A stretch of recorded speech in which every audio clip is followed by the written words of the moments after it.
देवियों और सज्जनों, आप इस केस में जूरी के सदस्य हैं। आप में से 12 लोगों को इस कर्तव्य का पालन करना है। श्री विशाल भट्ट जी, श्री शेखर शेष जी, श्रीमती अर्चना श्रीवास्तव जी, श्री योगेंद्र अग्रवाल जी, डॉक्टर आरती माहेश्वरी जी, श्री विशाल विजय जी, श्रीमती योगिता स्वामी जी, श्री मोहन सैनी जी, श्री जगदीश शर्मा जी, श्री धीरेन्द्र पाल सिंह जी, श्री अनिल सिन्हा जी। आप महानुभाव यहाँ पधार कर अपना आसन ग्रहण करें और माननीय जज साहिबा के निर्देश ध्यान से सुनें। Ladies and gentlemen, आप इस केस में जूरी मेंबर तो इस केस का निर्णय सुनाएंगे। सुनवाई पूरी हो जाने के बाद आप जूरी रूम में जाकर इस केस पर विचार करेंगे। जब तक सुनवाई पूरी नहीं हो जाती आप रोजाना यहीं बैठेंगे और सुनवाई पूरी हो जाने के बाद कोर्ट का अमीन आपको जूरी रूम में ले जाएगा। मेरा आपको निर्देश है कि आप केस की कार्यवाही, गवाहों के बयान और दोनों पक्षों के वकीलों के आर्गुमेंट ध्यान से सुने और अपनी योग्यता विवेक के साथ पूरे सर्वसम्मति से अपना निर्णय सुनाएं। आपको ये तय करना है कि आरोपी दोषी है या निर्दोष है। इसका भाग्य आपके निर्णय पर निर्भर करेगा। The State Attorney, Mr. Bachchan Joshi, please proceed. Your Honor, ladies and gentlemen of the jury, 16 जनवरी को लगभग आधी रात बांद्रा बैंड स्टैंड पर जमा लोगों की भीड़ जश्न मनाती हुई उनके ऊपर जब बिजली की लाइट चमक रही थी तभी आनंद भवन की बिल्डिंग से एक आदमी का शरीर हवा में लहराता हुआ बिल्डिंग की दीवार से टकराता हुआ एकदम शत विक्षत हालत में फुटपाथ पर आकर गिरा। ये शरीर किसी और का नहीं बल्कि मुल्क के जाने माने फाइनेंसर और पूंजीपति जगराज आनंद का था, जो 10वीं फ्लोर पर स्थित अपने पेंट हाउस की छत से गिरा। सारी दुनिया को यही बताया गया कि जगराज आनंद ने आत्महत्या की। एक शख्स जो अपने गिरते हुए बिजनेस के सामने झुकने को तैयार नहीं था।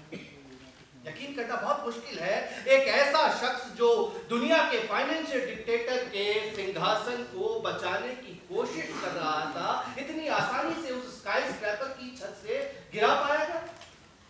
अभी कुछ महीने पहले तक दुनिया में होने वाले हीरे जवाहरात सोने चांदी के हर बड़े लेन देन के पीछे वही जाना पहचाना शख्स यंग टॉल अपनी चिर परिचित मुस्कान के साथ खड़ा पाया जाता था, जिसके एक हाथ में दुनिया के सारे मुल्क और बादशाहत और दूसरे हाथ में उनको चलाने वाला कोड़ा होता था। ये कहना गलत नहीं होगा कि अगर सोना इस दुनिया को चलाने वाला खून है तो जगराज आनंद उसका दिल था, जिसकी अंधेरे में छुपी हुई हर शिरा धमनी उसमें खून के प्रवाह उतार चढ़ाव और उसकी धड़कन को संचालित करता था। Well, ladies and gentlemen, Jagraj आनंद की मौत के साथ ही सारी दुनिया को हार्ट अटैक आया और जैसा कि हर हार्ट अटैक के साथ होता है ये भी अचानक आया। किसी को जरा सा भी अंदाजा नहीं था कि हमारे साथ इतना बड़ा धोखा होगा। ये आदमी आनंद एंटरप्राइजेस की नींव के पास इस हालत में पड़ा पाया जाएगा।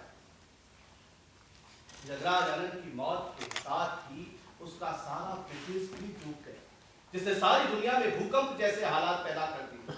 हजारों इन्वेस्टर्स जिन्होंने अपनी सारी जमा पूंजी लगा रखी थी उन्हें एकदम लकवा मार गया। इस विशालकाय दिल के यकायक रुक जाने के साथ ही उन्हें भी हार्ट अटैक आ गया।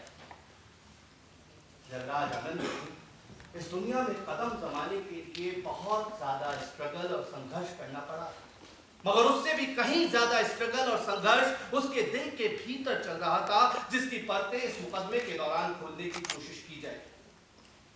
जगराज आनंद की जिंदगी और मौत दो औरतों के हाथों में थी और उनमें से एक, लेडीज एंड जेंटलमैन, एक यहां मौजूद है कालिंदी पटेल, जगराज आनंद की एफिशिएंट सेक्रेटरी और उसकी नोटोरियस प्रेमिका।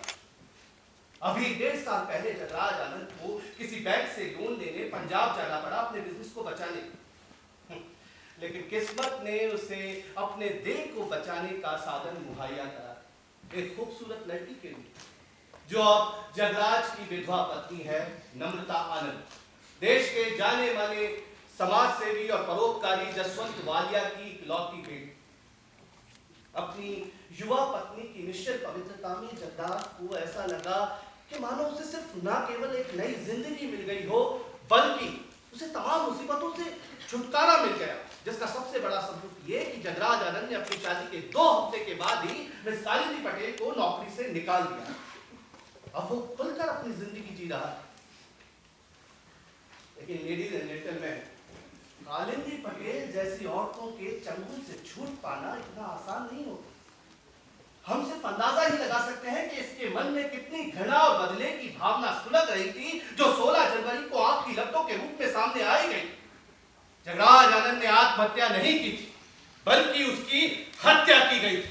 बहुत ही चालाक, देखने में कोमल हाथों द्वारा की गई हत्या, जो आपके सामने वो हाथ जिन्होंने जगराज आनंद को दुनिया की चोटी तक पहुंचने में मदद की, उन्हीं हाथों ने उसे नीचे फेंक दिया, उसी ऊंचाई से एकदम नीचे, बर्फ की तरह ठंडे फुटपाथ पर, जितना ठंडा इस औरत का दिल। इस मुकदमे में हम यही साबित करने की कोशिश करेंगे, और हमारे पहले गवाह हैं doctor Krishnamurthy. Doctor Krishnamurthy. Doctor Krishnamurthy, ईश्वर की शपथ लीजिए, मैं जो भी कहूंगा सच कहूंगा, सच के अलावा कुछ नहीं कहूंगा। मैं जो भी कहूंगा सच कहूंगा और सच के अलावा कुछ नहीं कहूंगा। State versus Kalindi Patel. Ready your honour. Ready your honour. I am medical jurist of the state. 16 जनवरी की रात को आपको अपनी ड्यूटी के सिलसिले में किस काम से बुलाया गया? जी, मुझे मिस्टर आनंद की बॉडी को एग्जामिन करने के लिए बुलाया गया। तो आपने क्या पाया? एक ऐसा शरीर जो बहुत ज्यादा डिसफिगर हो चुका है, एकदम शत विक्षत। आपके हिसाब से मौत का क्या कारण? जी, बहुत ऊंचाई से गिरना। जब आपने बॉडी को एग्जामिन किया तो कितना वक्त हो चुका था? मैं उनके गिरने के करीब 1.5 घंटे बाद वहां पहुंचा। ओके, तो क्या आप बॉडी को एग्जामिन करके एग्जैक्टली बता सकते हैं कि मौत कितनी देर पहले हुई? जी नहीं बता सकता, क्योंकि ठंडे मौसम की वजह से उनका खून तुरंत ही जम गया, जिसकी वजह से मौत का वक्त तय करने में कई घंटों का अंतर आ सकता है। इसका मतलब ये संभव है कि जगराज आनंद की मौत 1.5 घंटे से काफी पहले हुई हो। It's possible. अच्छा, ऊंचाई के गिरने के अलावा भी मौत की कुछ वजह हो सकती है? मुझे अभी तक कोई सबूत नहीं मिला। फॉर एग्जांपल, गिरने से पहले खोपड़ी पर कोई गहरी चोट लगी हो, क्या आप बॉडी को एग्जामिन करके बता सकते हैं? जी नहीं, बॉडी की कंडीशन को देखते हुए ये बता पाना संभव नहीं होगा। That's all. Doctor Murthy, body को एग्जामिन करने के दौरान आपने कोई पहले से लगी हुई चोट का निशान पाया? No, I did not. मेरा मतलब है कोई ऐसा निशान या ऐसा संकेत जो ऊंचाई से गिरने के अलावा मौत का कारण बना? जी नहीं sir. That's all. Thank you. हमारे अगले गवाह है हाफिज अली। हाफिज अली। हाफिज अली।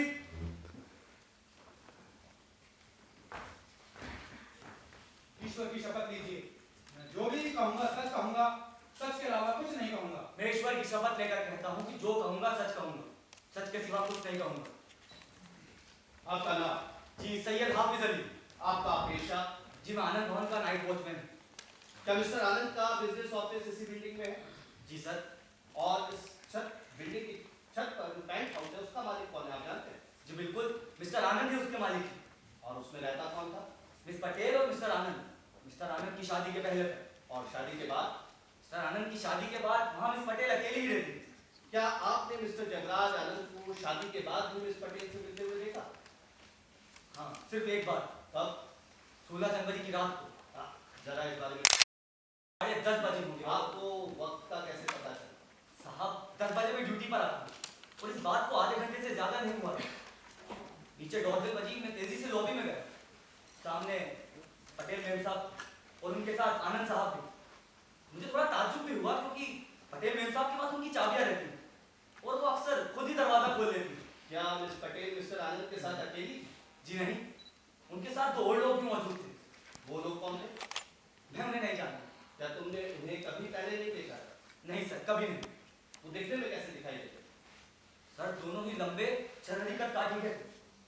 उनमें से एक के गाल थोड़े पिचके हुए और थोड़ी थोड़ी तीखी। दूसरे का चेहरा मैं ठीक से देख नहीं पाया।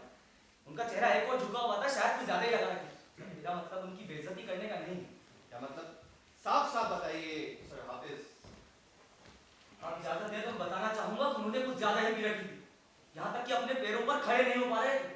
आनंद साहब और वो जो दूसरे वाले साहब थे, वो लगभग घसीटते हुए उन्हें लिफ्ट में ले गए थे। क्या मिस्टर आनंद के चेहरे पर कोई चिंता के निशान दिखाई दे रहे हैं? जी नहीं, बल्कि उसके उल्टा वो तो बेहद खुश नजर आ रहे थे। क्या उनके चेहरे पर ऐसे भाव लग रहे थे जैसे कि वो अब आत्महत्या करने जा रहे हैं? Objection your honour. Objection sustain. क्या बाकी लोग भी उतने ही खुश थे? जी बिल्कुल, पटेल मैम साहब तो मुस्कुरा रही थी और आनंद साहब को लिफ्ट में जाते जाते भी हंस रहे थे। उस रोज तुमने किसी को वापस जाते हुए देखा? जी हाँ, 15 मिनट बाद वो जो पहले वाले साहब थे, मैंने उनको लिफ्ट से बाहर आते देखा। वो कौन से साहब? सर वही जिन्होंने ज्यादा पी रखी थी, लेकिन अब वो इतने नशे में नहीं दिख रहे थे।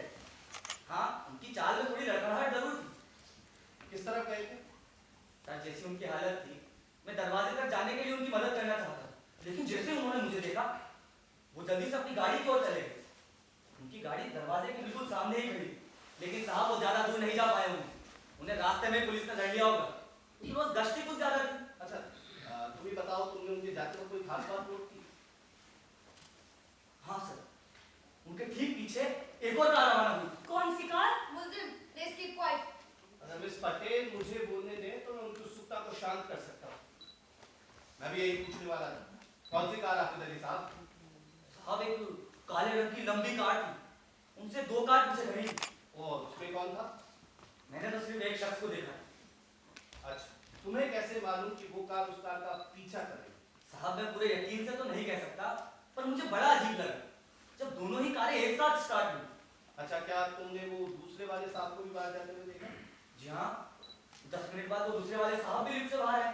और उन्होंने क्या किया? कुछ खास नहीं, शायद थोड़ा जल्दी में थे, सीधे अपनी कार की तरफ चले गए। उसके बाद क्या हुआ? साहब उसके बाद मैं अपने राउंड पर चला गया और तकरीबन 1 घंटे बाद, हाँ 1 घंटे बाद मुझे लोगों के जोर जोर से चीखने की आवाज आने लगी। मैं तेजी से नीचे लॉबी में गया तो देखा पटेल मैम साहब लिफ्ट से बाहर आ रही हैं। इनका गाउन फटा हुआ था और ये वहशियों की तरह दहाड़े मार मार कर रो रही थी। मैं इनके पीछे पीछे दौड़ा और भीड़ में जगह बनाकर आनंद साहब को वहाँ फुटपाथ पर पड़ा हुआ पाया। उस समय इस पटेल के साथ ये अपने घुटनों के बल बैठकर बहुत जोर जोर से रो रही थी। मैंने अपनी पूरी जिंदगी में किसी की लाश की हालत इतनी बदतर नहीं देखी। शुक्रिया आपका दली साहब। तुमने अपने बयान में कहा कि सिवाय उस रात के पहले मिस्टर आनंद को मिस पटेल से मिलते हुए कभी नहीं देखा। जरा अपनी याददाश्त पे जोर डालिए और बताइए, क्या बिल्डिंग में आने वाले हर शख्स को आप हमेशा देख लेते थे? अरे नहीं सर, मैं हर वक्त लॉबी में मौजूद नहीं रहता हूँ, मैं अपने राउंड पर रहता हूँ। और जिन लोगों के पास अपनी चाबी होती है वो बिना किसी रोक टोक के बिल्डिंग में आ जा सकते हैं। इसका मतलब है कि मिस पटेल से मिलने वाले बहुत से लोग आ सकते थे, मिस्टर आनंद साहब समेत, जिन्हें तुमने कभी अंदर आते हुए नहीं देखा होगा। हाँ, आप बिल्कुल सही कह रहे हैं। That's all, आप जा सकते हैं। हमारे अगले गवाह हरकरण सिंह। हरकरण सिंह। हरकरण सिंह।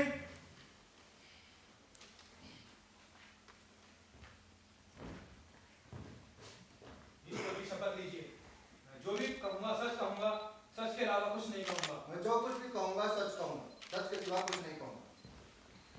आपका नाम? जी हरकरण सिंह। आपका ऑक्यूपेशन? जी मैं प्राइवेट इन्वेस्टिगेटर हूँ जी।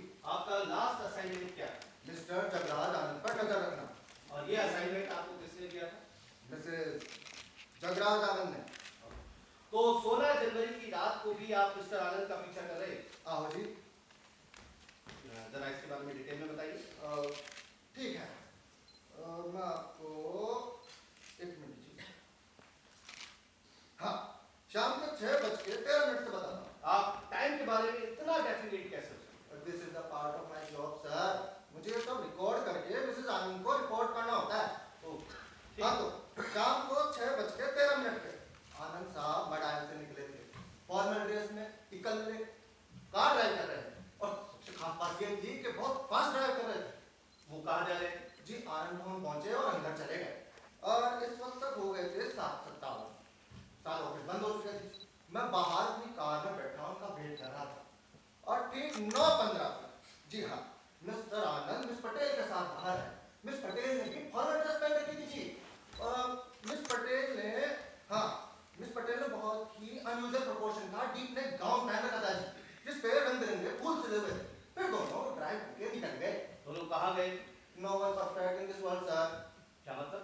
मेरा मतलब है I lost the track of that। एक तो मिस्टर आनंद की स्पीड बहुत ज्यादा थी और दूसरी बात, कार का एक्सीडेंट भी हो गया था। कैसा एक्सीडेंट? जी मेरी कार का लैंप गार्ड ट्रक से टकरा गया था और डैमेज हो गया था, जिसका बिल मिसेस आनंद मुझे पे करेंगी। ओ मिस्टर हरकरन सिंह, जब आप इनका पीछा नहीं कर पाए तब आपने क्या किया? आज मैं वापस आनंद भवन आ गया और इंतजार करने लगा। ये लोग वापस कब आए? जी ये आए, हाँ ये आए ठीक 10:30 पर। एक ग्रे कार उनके पीछे थी। पहले मिस्टर आनंद बाहर आया और फिर उन्होंने मिस पटेल को बाहर आने में मदद की। जब तक मिस पटेल डोर बेल बजाती, मिस्टर आनंद ने ग्रे कार का डोर ओपन किया और कार में से एक लंबे कद का फॉर्मल ड्रेस में एक सज्जन बाहर निकले। फिर दोनों ने मिलकर एक दूसरे शख्स को बाहर आने में मदद की। स्पेशल नोटेशन, कार से बाहर आने वाले शख्स काफी नशे में दिखलाई पड़ रहे थे। फिर सभी आनंद भवन के अंदर चले गए। उसके बाद मैंने अपनी कार को थे पार्क की और आनंद भवन के सामने वाली गली में चावलास ग्रिल में चला गया। आपकी जानकारी के लिए मैं बताना चाहूंगा, जब मैं ऑन ड्यूटी होता हूँ तो हर 4 घंटे में मैंने खाने की जरूरत पहन है और मटाने से निकलने के बाद 4 घंटे हो गए। इसलिए मैंने विंडो के पास वाली सीट ली ताकि आनंद भवन के दरवाजे पे नजर रख सकूं। तो आपने क्या ऑब्जर्व किया? जी 15 मिनट तक तो कुछ भी नहीं। अब 15 मिनट के बाद उनमें से एक ग्रे कोट वाला शख्स बाहर आया और ग्रे कार लेकर रवाना हो गया। शायद वो जल्दी में था, ड्राइव करके साउथ की तरफ रवाना हो गया। क्या आपने दूसरे गैस को भी बाहर आते हुए देखा? जी तकरीबन 10 मिनट के बाद। 10 मिनट के बाद में वो शख्स फुटपाथ पे खड़ी कार में आके बैठ गया। हालांकि मैंने पता नहीं कि वो कार उत्थे कैसे और कब पहुंची, लेकिन जो कुछ भी हो उस शख्स के पास कार की कीज थी। जी वो भी बैठने के साथ ड्राइव करके निकल लिया। अच्छा मिस्टर हरकरन सिंह, क्या आपने इन दोनों शख्स को मिस्टर आनंद के साथ पहले कभी देखा? नहीं जी, पहली दफा मैंने उनको तभी देखा था। ओके, फिर आपने क्या किया? फिर मैंने इंतजार किया जी। अब क्या है कि अब पेंट हाउस में मिस्टर आनंद मिस पटेल के साथ अकेले थे। तो मैं काफी क्यूरियस किस्म का इंसान हूँ अपनी प्रोफेशनली, तो मैंने थोड़ा और क्लोजर इन्वेस्टिगेशन करने का तय किया। वहीं पास में स्पेशल ऑब्जर्वेशन करने के लिए खास जगह है, मैं पहले भी उसका यूज कर चुका हूँ। वो कहाँ पर? स्काई टॉप वेंकटेश बिल्डिंग की छत के ऊपर नाइट क्लब है, जिसका दरवाजा आनंद भवन के सामने खुलता है। तो मैंने उसके डांस फ्लोर के पास में ओपन गैलरी में वहां गया, जहां से पेंट हाउस साफ साफ दिखलाई पड़ता है। मैं बाहर आया तो उस तरफ देखा और फिर मैं जोर से चिल्लाया। जी ऐसा क्या देख लिया था? मुझे लाइट नहीं थी और कालिंदी पटेल का व्हाइट गाउन चांदनी रात में चमक रहा था। और इन्होंने एक बॉडी को मुंडे पर उठा रखा था। मिस्टर आनंद की उनको कोई होश नहीं था जी, नो रजिस्टर, एकदम खामोश। फिर उन्होंने पूरा जोर लगाया और उनको नीचे धक्का दे दिया जी। मुंडे पर से होता हुआ उनका बॉडी नीचे चला गया। फिर आपने क्या किया? और जी मैं फिर भागा डाइनिंग रूम की तरफ और लोगों को जोर जोर से चिल्ला चिल्ला कर बताया जो मैंने अभी अभी देखा था। सारी क्राउड मेरे पीछे पीछे आनंद भवन आ गई। नीचे पेमेंट पर मिस्टर आनंद की बॉडी पड़ी हुई थी और कुड़ी बोर आ गई जी, जो वहीं पे बैठी बैठी जोर जोर से रो रही थी और इसकी सिसकियां सुन सुन के सारे लोग भाग हो रहे थे। आपने इनसे बात करने की कोशिश की? और जी नहीं जी, तब तक पुलिस आ गई। और फिर मैंने पुलिस को सब कुछ बता दिया जो मैंने देखा था, as I told you here. क्या आप हमें ये बता सकते हैं कि मिसेज आनंद ने आपको कब हायर किया? और जी पिछले साल 13 अक्टूबर को। और क्या ये बता सकते हैं कि मिस्टर एंड मिसेज आनंद की शादी कब हुई? और जी उस दिन हुई थी जी। तो जब मिसेज आनंद ने आपको हायर किया तो क्या इंस्ट्रक्शन दिए? और जी उन्होंने कहा था कि मिस्टर जगराज आनंद पर नजर रखना और डिटेल में उनको रिपोर्ट करना। Any special attention to miss Patel? और जी अलग से कुछ खास नहीं। क्या अपनी शादी के बाद भी मिस्टर आनंद मिस पटेल से मिला करते थे? Yes frequently. दिन में भी? हमेशा नहीं, कभी कभार। तो आपने ये बात मिसेज आनंद को रिपोर्ट की? हाँ जी की थी जी। तो आपने जब ये रिपोर्ट मिसेज आनंद को दी तो उनका रिएक्शन कैसा था? और जी उनका कोई खास रिएक्शन तो था नहीं। वो खुद भी एक महिला है, कोई खास रिएक्शन नहीं था। मतलब मेरा मतलब है कुछ चिंता दिखाई पड़ती थी? और जी मैंने नहीं लगता। वो क्या है, मिस्टर जगराज आनंद बहुत ही डिवोटेड हस्बैंड थे, अपनी पत्नी को बहुत प्यार करते थे। आप इतना यकीन के साथ कैसे कह सकते हैं? और जी मिसेज आनंद ने कुछ मैंने बताया था। नाउ मिस्टर हरकरन सिंह, 16 जनवरी की रात को जब आप वेंकटेश के नाइट क्लब की बालकनी के लिए एग्जैक्ट रवाना हुए तो क्या समय था? जी 11:32। और आनंद भवन से नाइट क्लब तक वॉक करने में लगभग कितना समय लगता है? तकरीबन 3 मिनट जी। और जब आप बालकनी पर पहुंचे तब एग्जैक्ट क्या समय था? और जी हो गए थे 11:57। इसका मतलब है कि तुम्हें आनंद भवन से बालकनी तक पहुंचने में लगभग 25 मिनट लगे। क्या मैं पूछ सकता हूँ उस बीच आप क्या कर रहे हैं? ऑफ कोर्स डांस फ्लोर है,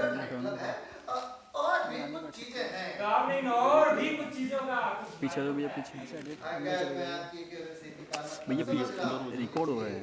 तो आपकी जानकारी के लिए मैं बता दूं कि मैंने विस्की के 2 बैग लिए थे। लेकिन इसका मतलब ये नहीं कि मैं नशे में था। हाँ, मैंने तो अभी तक ऐसा कुछ कहा ही नहीं है। जब आपने मिस पटेल को मिस्टर आनंद को छत से धक्का देते हुए देखा तो कुछ दूरी तो थी और काफी अंधेरा भी था, और जैसे कि आपने अपने बयान में बताया कि आपने 2 पैक विस्की के भी लिए। ड्रिंक्स का इनसे कोई भी लेना देना नहीं है जी। मिस्टर हरगन सिंह, आपको पूरा यकीन है कि मिस पटेल मिस्टर आनंद को धक्का दे रही थी? क्या ये पॉसिबल नहीं वो उनसे स्ट्रगल कर रही हो? Well, क्या फनी तरीका है स्ट्रगल करने का। अगर मैं किसी से स्ट्रगल करूं तो ऐसे उसे मुंडेर पर उठा के हवा में लहराता नहीं जी। हैं? मैं ऐसे फेंकता नहीं उसको। आप कुछ भी कह जा रहे। मिस्टर हरगन सिंह, आपको मिसेस आनंद को यहाँ गवाही देने के लिए आने से पहले क्या इंस्ट्रक्शन दिए थे? मिसेस जगराज आनंद ने मैंने कोई इंस्ट्रक्शन नहीं दिया। पहली बात, और दूसरी बात फिर भी मैं आपको बता दूं, वो चाहती तो भी मैंने कोई इंस्ट्रक्शन नहीं दे सकती थी। अरे वो शहर में है ही नहीं। उनके फादर उनको शिमला लेकर गए हैं दिमाग की शांति के लिए। मिस्टर हरगन सिंह, आपको क्या लगता है ये मिस्टर आनंद की सुसाइड वाली थ्योरी मिसेस आनंद को पसंद आएगी? We object. Objection sustain. Mister Harkaran Singh, आपको इस तरह गवाही देने के लिए मिसेस आनंद आपको कितनी कीमत देगी? We object your honour. Objection sustain mister Suri. मैं आपको बताना चाहूंगा मिस्टर सूरी, क्या इस तरह के आरोप लगाने पर आप पे मानहानि का दावा दायर किया जा सकता है। हाँ। अच्छा, लेकिन मैंने तो किसी भी तरह की मानहानि वाली बात ही नहीं की। मैंने तो आपसे एक सवाल पूछा जनरल वे में। तो मैं भी आपको बताना चाहूंगा जनरल वे में ही कि छुट्टी का वही कहना किसी भी प्राइवेट इन्वेस्टिगेटर की ड्यूटी का हिस्सा नहीं होता है। कोई और स्पेशल नोटेशन छूट तो नहीं है मिस्टर हरकरण सिंह जी? अजी नहीं जी। That's all. That's not all, Suri sir. मैं चाहती हूँ इनसे कुछ सवाल और पूछे जाएं। बताइए मिस पटेल, क्या सवाल है आपके? हाँ मिस्टर हरकरण सिंह, आप कौन सी कार ड्राइव करते हैं? जी ब्राउन मारुति अल्टो 8 साल पुराना मॉडल है जी। पुरानी है लेकिन सर्विसेबल है। एक सवाल और। हाँ, एक आखिरी सवाल। जब आपने ग्रे कोट वाले शख्स को ड्राइव करते हुए जाते हुए देखा तो किसी और कार को उसका पीछा करते हुए देखा? जी मैंने याद नहीं। एक तो ट्रैफिक तो ज्यादा ही था जी। दैट्स ऑल, आप जा सकते हैं। हमारा अगले गवाह इंस्पेक्टर बद्रीनाथ चमन। इंस्पेक्टर बद्रीनाथ चमन।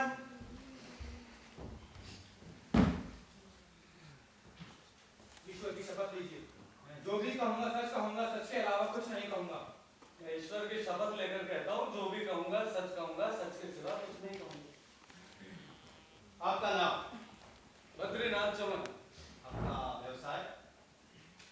जी मैं पुलिस इंस्पेक्टर हूँ। 16 जनवरी को मिस्टर आनंद की जब डेथ हुई तो पुलिस डिपार्टमेंट ने इन्वेस्टिगेशन के लिए आपको ही डेप्यूट किया था? जी। घटनास्थल पर पहुंचने वाला मैं पहला ऑफिसर था। तो आपने मिस पटेल से पूछताछ की? तुरंत तो नहीं कर सका। इससे पहले कि मैं अपना काम शुरू करता, ये हरकरण सिंह और दौड़ता हुआ आया और चिल्ला चिल्ला कर कहने लगा कि उसने कालिंदी पटेल को जगराज आनंद को छत से धकेलते हुए देखा है और वो इस घटना का चश्मदीद गवाह है वगैरह वगैरह। तो इस बात पर कालिंदी पटेल का क्या रिएक्शन? वो तो एकदम सन्न रह गई, वही खड़ी हो गई। इसकी आंखें तो ऐसी फटी की फटी रह गई जैसे अभी बाहर निकल आएंगी। और उसके बाद मेरा तो दम ही निकल गया। ये जोर जोर से हंसने लगी। मुझे लगा ये झटका बर्दाश्त नहीं कर पाई और पागलपन का दौरा पड़ गया। फिर आपने क्या किया? मैंने इसे पकड़ कर रखने का ऑर्डर दिया और अपने साथ पूछताछ के लिए और पेंट हाउस को चेक करने के लिए लिफ्ट में ले गया। क्या शानदार जगह थी इसका। आपको जांच पड़ताल के दौरान कोई ऐसी खास चीज दिखाई दी, कुछ अनयूजुअल? जी बेडरूम बेडरूम में क्या? साइलेंस। नाइट ग्राउंड सर, भारी क्लेस वाला नाइट ग्राउंड। इतनी भारी क्लेस थी जैसे हवा से बना हो। बाथरूम में क्रिस्टल बाथटब और जब हमने शावर चालू किया तो उसमें से परफ्यूम वाला पानी निकलने लगा सर। साइलेंस। इंस्पेक्टर साहब, आप मेरा सवाल गलत समझ रहे हैं। मैं पेंट हाउस की एस्थेटिक वैल्यूज के बारे में बात नहीं कर रहा। मैं आपसे पूछ रहा हूँ कोई ऐसी खास चीज जिसका कनेक्शन जगराज आनंद की डेथ से? जी सर, लिविंग रूम। क्या मिला? एक लेटर था एक टेबल पर ठीक मेरी नजरों के सामने पड़ा हुआ था, सील्ड एनवेलप जिस पर इंग्लिश में कुछ लिखा हुआ था, to whomsoever find it first। हाँ, क्या यही वो लेटर? let me check।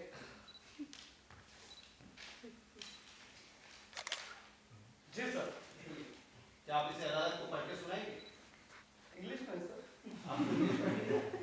आती है ना सर, 10th क्लास तक पढ़ी थी। If any future historian wants to record my last advice to the humanity, I will say that I found only two enjoyable things on this earth, whose every door was open to me: my whip over the world and Kalindi Patel, Jagraj Anand. नहीं, मैं इसका हिंदी में अनुवाद करूंगा। अगर कोई भावी इतिहासकार मेरी सलाह को इतिहास में दर्ज करना चाहता है, तो उसके लिए मैं इतना ही कहना चाहूंगा कि समूची पृथ्वी पर मुझे सिर्फ दो चीजें ऐसी मिली जिनका मैंने भरपूर आनंद उठाया और जिनके दरवाजे हमेशा मेरे लिए खुले हुए थे। एक, इस दुनिया को नियंत्रित करने की मेरी ताकत, और दूसरी, कालिंदी पटेल। और जो कुछ भी इनका उपयोग कर सकता है, उसके लिए मेरी सलाह की कीमत समूची मानवता से ज्यादा है। हस्ताक्षर जगराज आनंद। Submitted as evidence.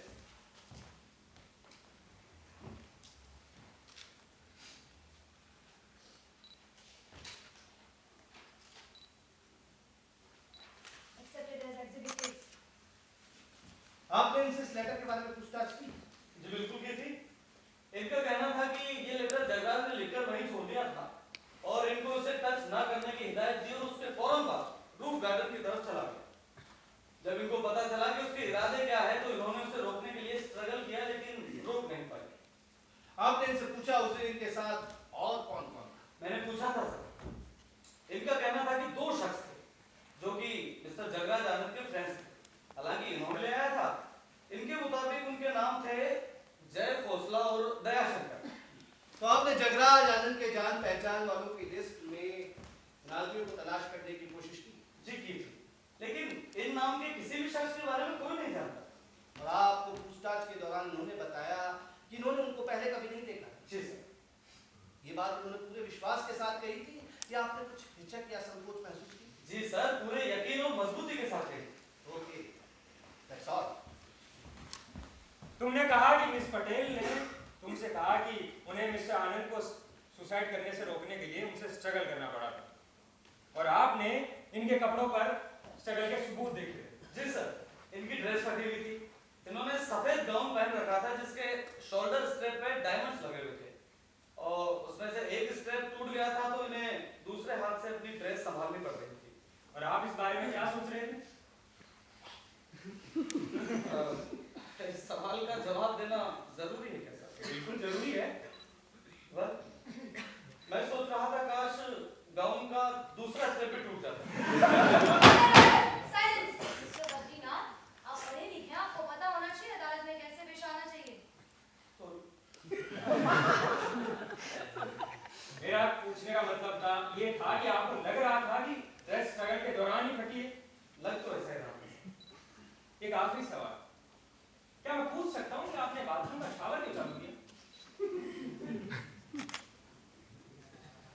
वो क्या है ना सर कि हमने सुना था कि आनंद साहब के बाथरूम में से पानी की जगह बाहर आती है।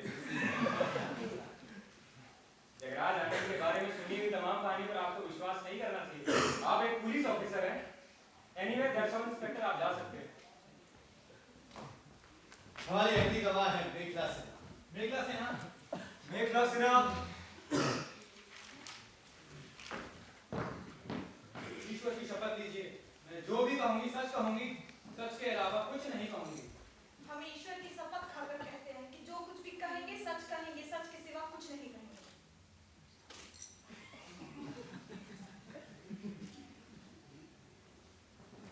आपका नाम? ये तुम्हें पता तो है, अभी अभी तो लेकर के बुलाया था। जो पूछा जा रहा है उसका जवाब दो। बहस मत करो। नाम बताओ। मेघला सिन्हा। क्या काम करती हो? जी हम हाउसकीपर हैं। पिछली बार तुम्हें नौकरी पर किसने रखा था? पिछली बार हमें नौकरी पर मिस्टर जगराज आनंद ने रखा था। उनसे पहले उनके पिताजी ने रखा था। उनके लिए कब से काम कर रहे हो? जी हम इस परिवार को पिछले 38 सालों से जानते हैं। हमने जगराज को पहली बार तब देखा था जब वो बिल्कुल बच्चा था। ओके, इस शहर में कब? 5 साल तो हो ही गए होंगे। जगराज ने आपको क्या काम दे रखा था? जी हम इस पेंट हाउस की देखभाल करते थे। वो तकरीबन हर साल यहाँ आता था। शादी के बाद भी उसकी गैर हाजिरी में हम ही रहते थे, लेकिन इसने हमें नौकरी पर नहीं रखा था। एक बात बताइए मिसेस सिन्हा। मिस सिन्हा, शादी नहीं हुई अभी हमारी। माफ कीजिए, मिस सिन्हा एक बात बताइए, मिस्टर आनंद और मिस पटेल के रिलेशन के बारे में आपको क्या कहना है? देखिए भाई साहब, हमारे जैसी शरीफ औरत को इन सब बातों में नहीं पड़ना चाहिए, पर पाप तो इस दुनिया में बेहयाई है ना। तो जरा साफ साफ बताइए। पहले दिन से जब ये औरत यहाँ आई थी, मिस्टर आनंद के साथ ही सोती थी। भला भाई साहब, काम करने की मेज और बिस्तर की सीमाओं को तो भूलना अच्छी बात नहीं है ना, लेकिन इस औरत ने तो दोनों ही जगहों को अपने पंजों में जकड़ लिया था। और तो और भाई साहब, कभी कभी तो बिस्तर में लेटे हुए लोन और डिबेट्स के बारे में डिस्कस करते थे, और तो और कभी कभी तो दफ्तर को अंदर से ही लॉक कर लेते थे, खिड़की दरवाजे भी बंद कर लेते थे। उस वक्त खिड़की के किनारे पर इसकी वो लेस वाली पेटी टंगी हुई दिखाई पड़ती। Objection your honour. I think Miss Patel should have objected many years ago. लेकिन गवाह की इस तरह की भाषा बेहद अपमानजनक है। ये मेरे इंपॉर्टेंट सवाल के जवाब में बताए गए कुछ फैक्ट्स हैं मिस्टर सूरी। साइलेंस जेंटलमैन, गवाह को आगाह किया जाता है कि अपनी भाषा में संयम बरते और शब्दों का सोच समझकर उपयोग करे। अदालत में भद्र भाषा सहन नहीं की जा सकती। लेकिन जब साहिबा, पाप तो पाप ही होता है ना, चाहे किसी भी भाषा में क्यों ना बोलो। अब हमारी दादी कहती मिसेस थी। सिन्हा, प्लीज,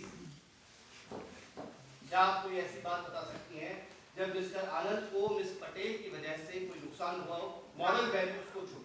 आप यही बात ले लो जिसकी वजह से उस आदमी ने इस औरत पर अपना ढेरों पैसा बर्बाद कर दिया। मिस्टर आनंद की फिजूल खर्ची का कोई उदाहरण दे सकती हैं आप? हाँ, क्यों नहीं, बताती हूँ। उसने इसके लिए प्लेटिनम का गाउन बनवाया था।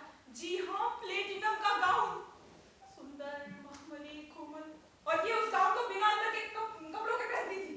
ये पहले तो फायरप्लेस ऑन करती थी, फिर उस गाउन को गर्म करती थी, उसके बाद पहनती थी। ठंडा हो जाने के बाद उस गाउन से इसका शरीर साफ साफ दिखाई पड़ता था। इससे तो अच्छा होता भाई साहब कि अंदर कुछ पहनती ही नहीं।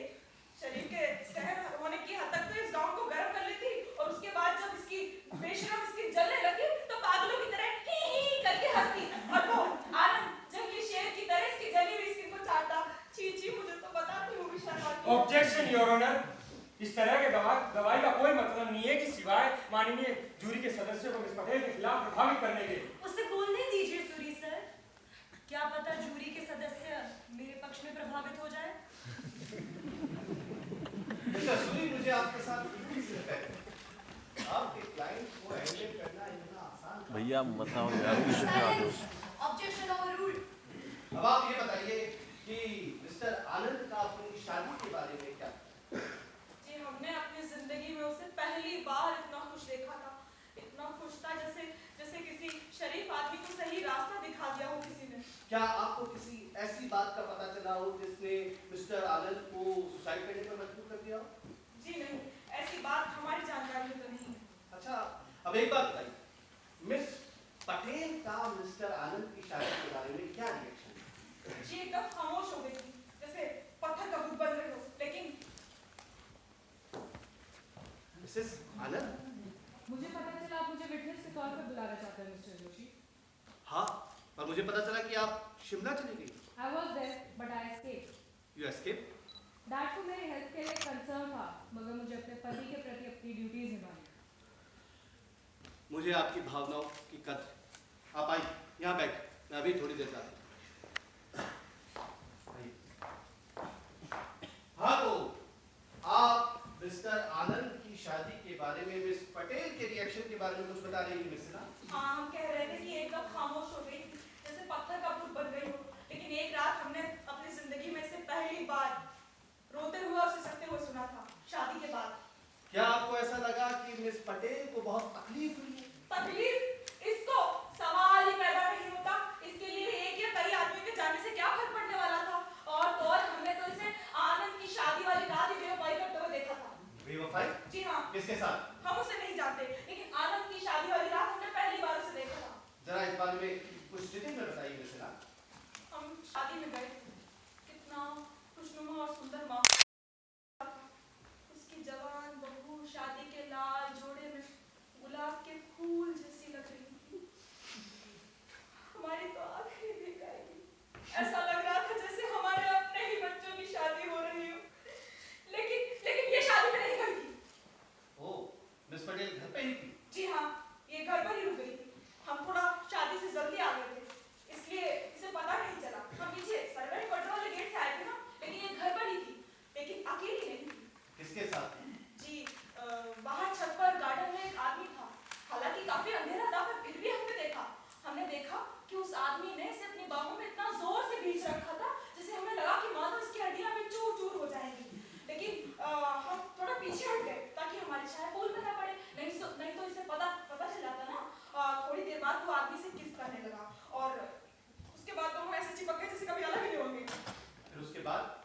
बात ये एक तरफ हो गई धीरे से और कुछ कहने लगी।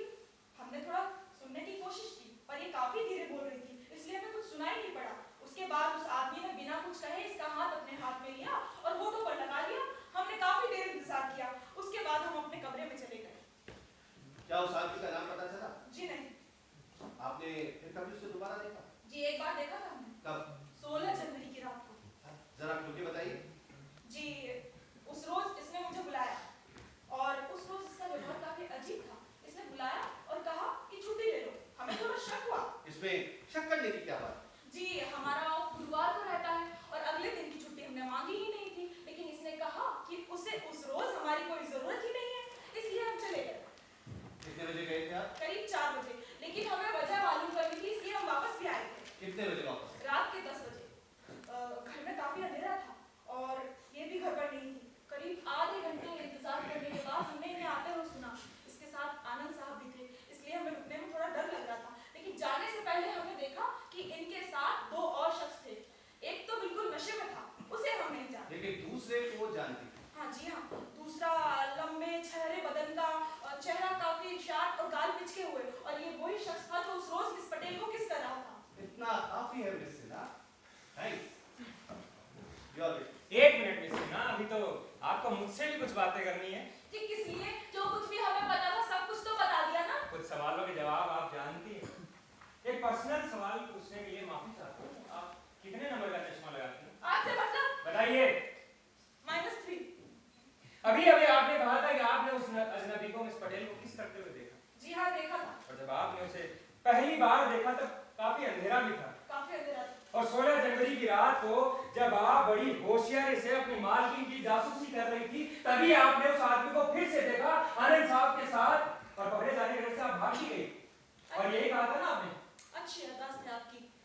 तो फिर तो आपने उन दोनों अजनबी पे गहरी नजर भी डाली होगी। जी हाँ डाली थी।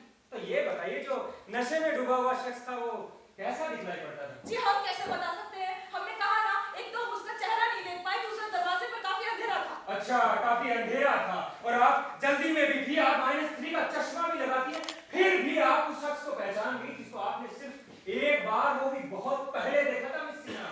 देखिए मिस्टर, हमने शपथ ली है और हम एक धार्मिक नेचर की महिला है। हमने कहा था कि वही आदमी है और अब दोबारा भी यही कह रहे हैं कि वही आदमी था। That's all, miss Sinha. आप जा सकते हैं।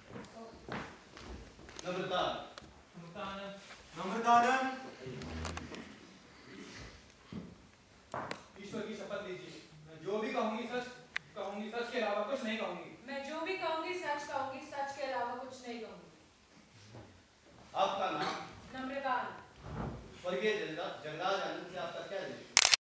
मैं जानता हूँ मिसेज आनंद कि ये सब आपके लिए बहुत तकलीफ है, लेकिन मैं आपकी हिम्मत की दाद है। मैं आपसे कुछ सवाल पूछूंगा जो आपकी तकलीफ दे यादों को ताज़ा करे। इट्स ओके मिस्टर जोशी, मैं तैयार हूँ। आपकी जंगराज आनंद के साथ पहली बार कहाँ? पिछले साल अगस्त में। कहाँ पर? मेरी फ्रेंड सैंड्रा ने गोवा में पार्टी थ्रो की थी, वहीं।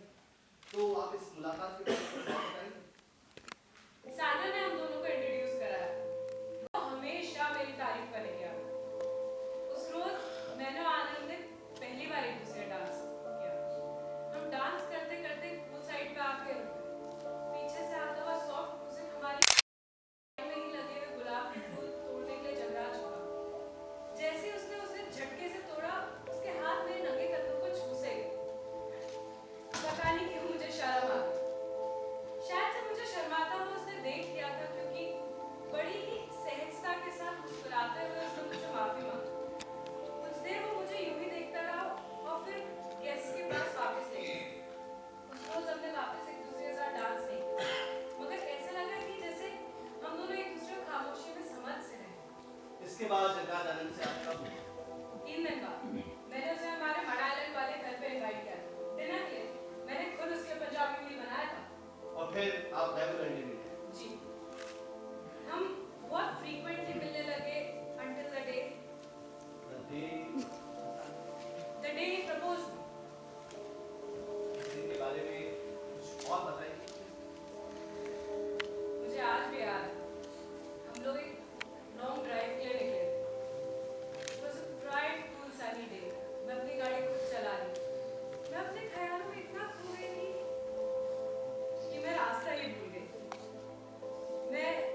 Can continue. उस टाइम पहली बार मुझे जगराज के फाइनेंशियल सिचुएशन के बारे में पता था। उसने मुझसे बोला कि वो ज्यादा कुछ मेरे को फिलहाल दे नहीं सकता। मैंने उसे साफ साफ बता दिया कि मैं उससे प्यार करती हूँ और यही मेरे मायने रखता है। धन दौलत इन सब से मेरे को कोई फर्क नहीं पड़ता। तो आपके एंगेजमेंट अनाउंसमेंट के बाद जगराज आनंद अपने बिजनेस को लेकर तो चिंतित थे? नहीं, उन्होंने मुझे खुद बोला था कि जो मैं उनमें विश्वास और हिम्मत दिखा रही हूँ उनसे उन्हें काफी मदद मिली है। हमने सोचा था कि हम इस डूबते हुए बिजनेस को बचाएंगे क्योंकि हमारी ड्यूटी है, अपने लिए नहीं बल्कि दुनिया वालों के लिए। हम दोनों मिलकर एक नई जिंदगी की शुरुआत करने वाले हैं, दूसरों की सेवा और कल्याण के लिए निस्वार्थ रूप से समर्पित जिंदगी। और शादी के बाद आप मुंबई शिफ्ट हुए? जी, मेरे मनाली वाले फ्लैट को हमने हमारा घर बना लिया था और आनंद ने पेंट हाउस में रहना छोड़ दिया। क्या कभी मिस्टर आनंद ने आपको मिस पटेल के साथ अपने रिलेशन के बारे में कुछ बताया? शादी के एकदम बात तो नहीं, मगर 2 हफ्ते बाद आया जरूर था। बोला, डियरेस्ट, एक औरत है। मेरा मतलब एक औरत थी और मैं उसके बारे में तुम्हें सब कुछ बता देना चाहता हूँ। मैंने भी बोल दिया कि मैं ऑलरेडी उसके बारे में जानती हूँ, ना चाहे तो ना बताए मुझे। इस पर आनंद का क्या जवाब? आनंद ने मुझे साफ साफ बोला कि कालिंदी पटेल उसकी डूबती हुई जिंदगी की सबसे बड़ी कारण है और वो उसे डिसमिस कर देना चाहते हैं। इस पर आपका क्या रिएक्शन? मैं सब कुछ समझ रही थी, बट मैंने भी आनंद को बोल दिया कि हम इतने सेल्फिश और रूड नहीं हो सकते। शायद हम मिस पटेल के कोई और पोजीशन ढूंढ सकते, जिस पे आनंद ने बोला कि वो इसका चेहरा वापस नहीं देखना चाहता। हो सके तो फाइनेंशियली सपोर्ट कर देगा। इसलिए मिस्टर आनंद ने मिस पटेल को अपनी मर्जी से डिसमिस कर दिया।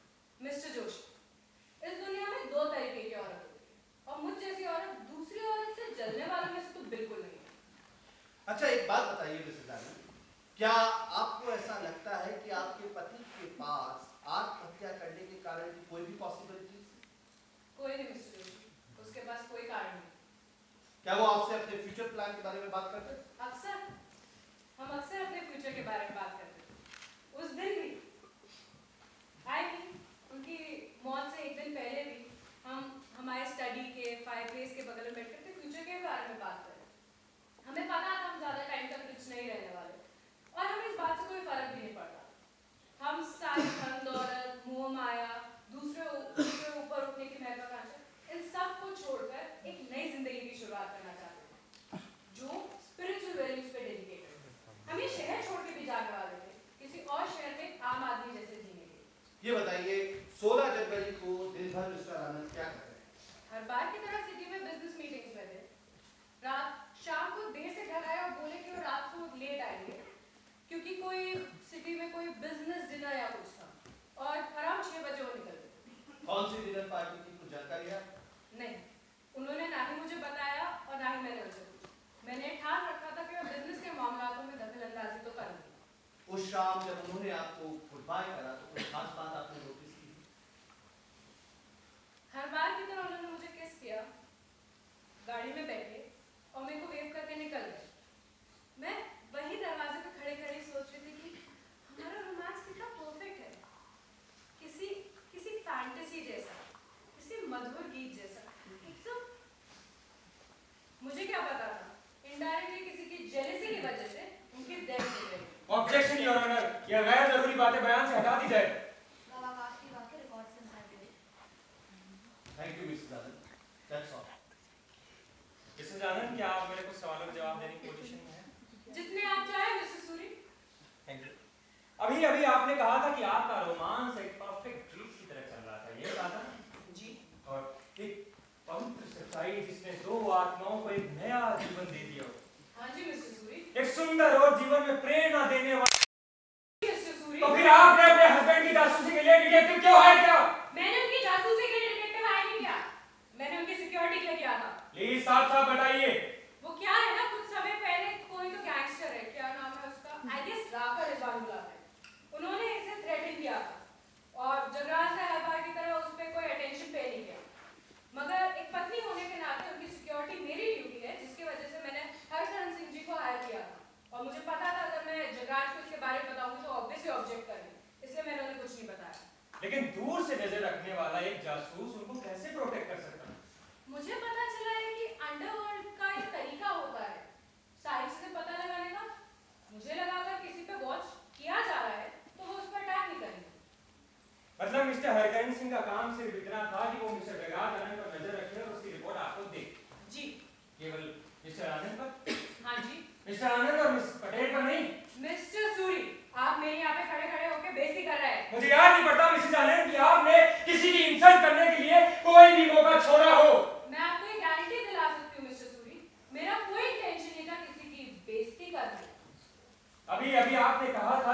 मिस्टर आनंद ने आपसे कहा था कि वो मिस पटेल को दोबारा कभी नहीं देखना चाहता। जी हाँ। तो इस बारे में आप क्या कहना चाहेंगे?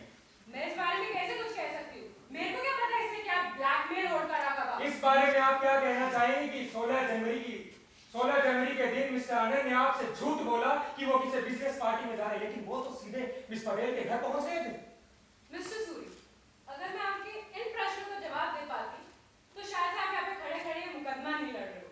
मेरे पास मेरे पति के मिस्टीरियस डेथ की कोई वजह पता होती। मेरे को सिर्फ इतना पता है कि इसने उस रात किसी वजह से उसे अपने घर बुलाया और वो उस दिन मरा पाया गया है। That's not all, Suri sir. मैं चाहती हूँ इससे कुछ सवाल और पूछे जाए। क्या सवाल है? इससे पूछा जाए क्या ये जगरात से प्यार करती थी? मैं उससे प्यार करती थी कालिंदी। तो फिर यहाँ खड़ी होकर ये सब क्यों कह रही हो? उसके बारे में झूठ क्यों कह रही हो? जबकि तुम जानती हो अपने बचाने के लिए वो यहाँ नहीं आ सकता। प्लीज कोर्ट कल 10 बजे तक के लिए मुलतवी किया जाता है।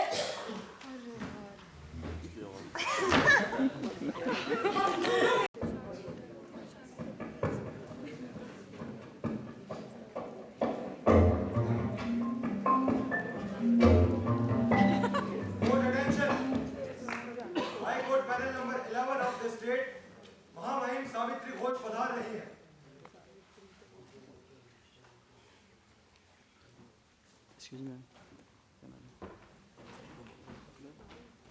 Ready honour. The state attorney, please proceed. Your honour, अगर आप परमिशन दें तो हम एक और गवाह को इंट्रोड्यूस करना चाहते हैं। जसवंत वालिया। जसवंत वालिया।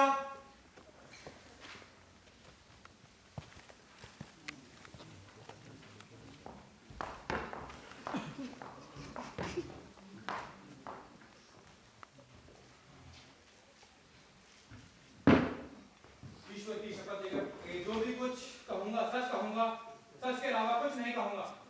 मैं ईश्वर की शपथ लेकर कहता हूँ, जो कहूंगा सच के सिवा कुछ नहीं कहूंगा। आपका नाम? जसवंत वालिया। आपका व्यवसाय? मैं मालवा नेशनल बैंक का प्रेसिडेंट हूँ। स्वर्गीय जगराज आनंद से आपका क्या रिश्ता था? मैं उसका फादर इन लॉ था। देखिए, इस बात में कोई शक नहीं है कि फाइनेंशियल मैटर्स में निर्णय लेने के लिए आप वेल क्वालिफाइड हैं। आपकी योग्यता पे कोई संदेह नहीं किया जाता। क्या आप बता सकते हैं मौत से पहले जगराज आनंद के बिजनेस की क्या सिचुएशन थी? मैं तो यही कहूंगा कि हालत तो खराब ही, लेकिन बिल्कुल होपलेस नहीं। मेरे बैंक ने मिस्टर आनंद को 110 करोड़ का लोन दिया। आपको इतनी बड़ी रकम का लोन लेने के लिए किसने कहा? वो मेरी एक लौती बेटी का पति था, और मेरी बेटी खुशी से बढ़कर मेरे लिए कुछ भी नहीं। लेकिन मेरा मोटिव बिल्कुल पर्सनल भी नहीं था। ये महसूस करने पर कि बिजनेस डूब जाने से हजारों छोटे-छोटे इन्वेस्टमेंट करने वाले बिल्कुल बर्बाद हो जाएंगे, मैं अपनी मॉरल ड्यूटी समझकर उसे बचाने की हर संभव कोशिश करना चाहता था। लेकिन एक बिजनेस जो डूबने के कगार पर है, उसके लिए मिस्टर आनंद की कंपनी को इतना बड़ा लोन लेना रिस्की नहीं था? बिल्कुल नहीं। हालांकि ये मुश्किल जरूर था, लेकिन मुझे यकीन बिजनेस से जुड़े मेरे एक्सपर्ट साथी उसे डूबने से बचा लेंगे अगर आनंद जिंदा रहता।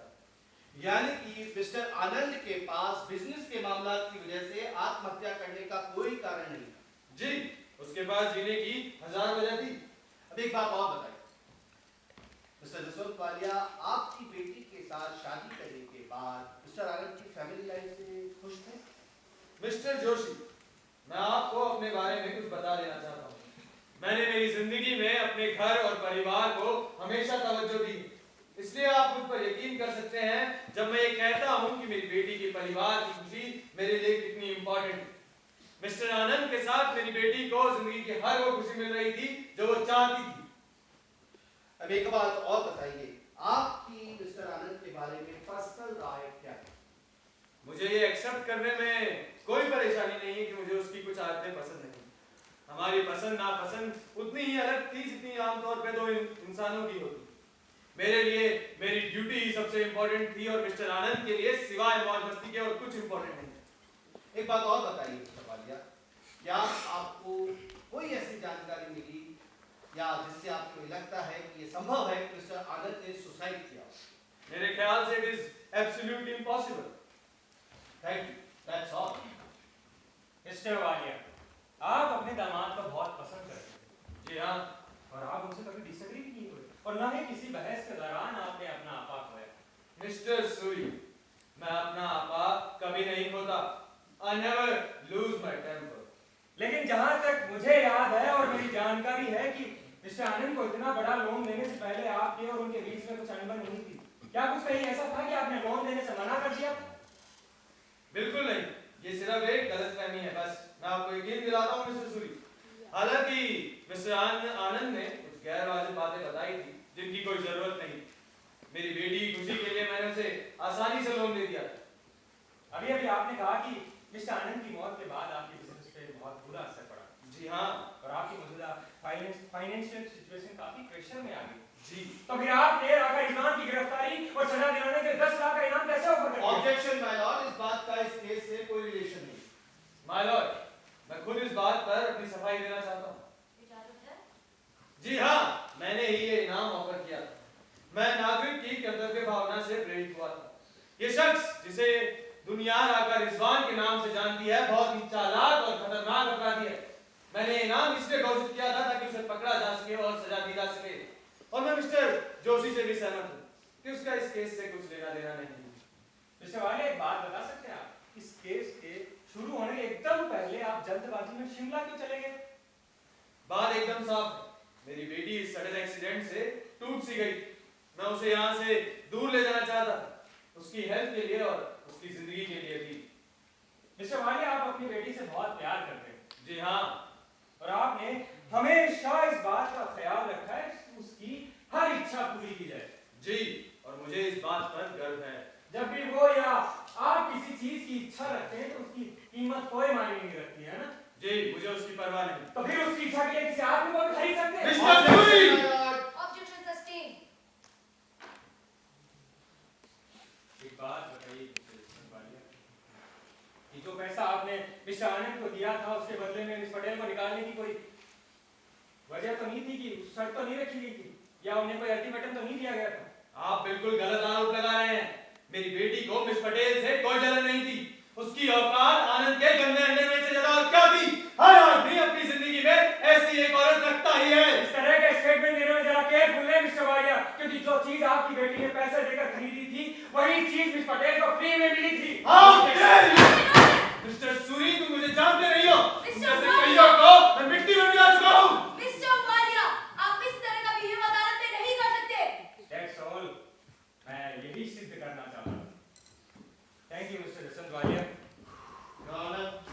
मेरी रिक्वेस्ट है कि डिफेंस काउंसिल के आखिरी कमेंट को कार्रवाई से हटा दिया जाए, इसकी वजह से इसी क्रिएट इसकी माफ को हटा दिया जाए।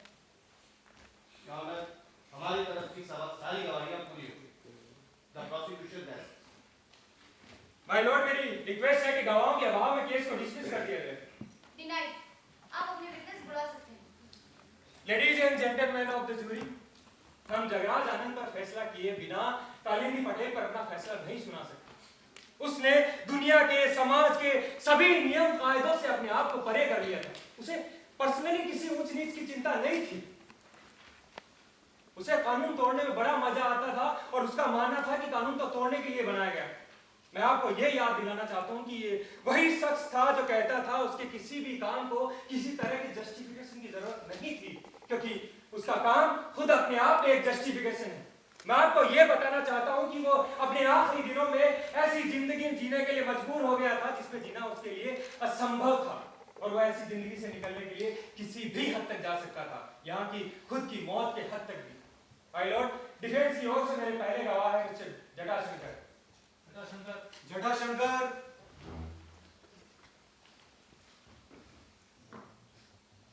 ईश्वर की शपथ लीजिए। मैं जो भी कुछ कहूंगा सच के सिवा कुछ नहीं कहूंगा। हम जो कुछ कहेंगे, सच के सिवा कुछ नहीं कहेंगे। आपका नाम? पंडित जटाशंकर चतुर्वेदी। आपका ऑक्यूपेशन क्या है? हम मुंबई पुलिस में हैंड राइटिंग एक्सपर्ट का काम करते हैं। आप इस लेटर को पहचानते हैं? इसको बोल सकते थे ना?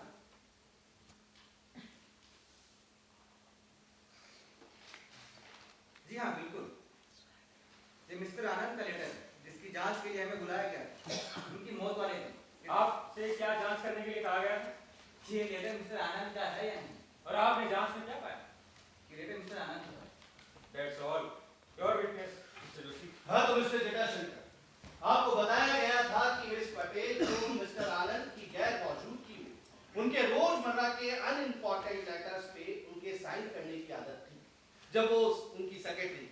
तो क्या आपने उनके साइन का ओरिजिनल साइन से मिलान किया था? जी बिल्कुल किया था।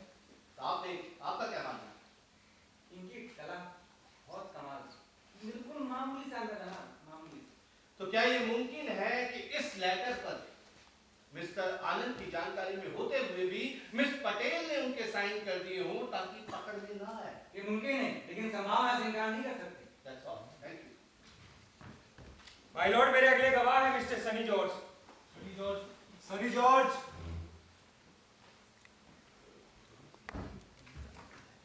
ईश्वर की शपथ लीजिए, मैं जो भी कुछ कहूंगा सच कहूंगा, सच के सिवा कुछ नहीं कहूंगा। मैं ईश्वर की शपथ लेकर कहता हूँ, जो कहूंगा, सच के सिवा कुछ नहीं कहूंगा। आपका नाम? Sunny George sir. और आपका ऑक्यूपेशन क्या है? मेरा लास्ट जॉब मिस्टर जगराज आनंद के सेक्रेटरी का था। आपने ये काम कब तक किया? आप ये काम कब से कर रहे हैं? नवंबर के शुरुआत, जब से मिस पटेल छोड़कर गई। और इससे पहले आप क्या कर रहे थे? मैं मिस्टर आनंद के अकाउंट देखता था।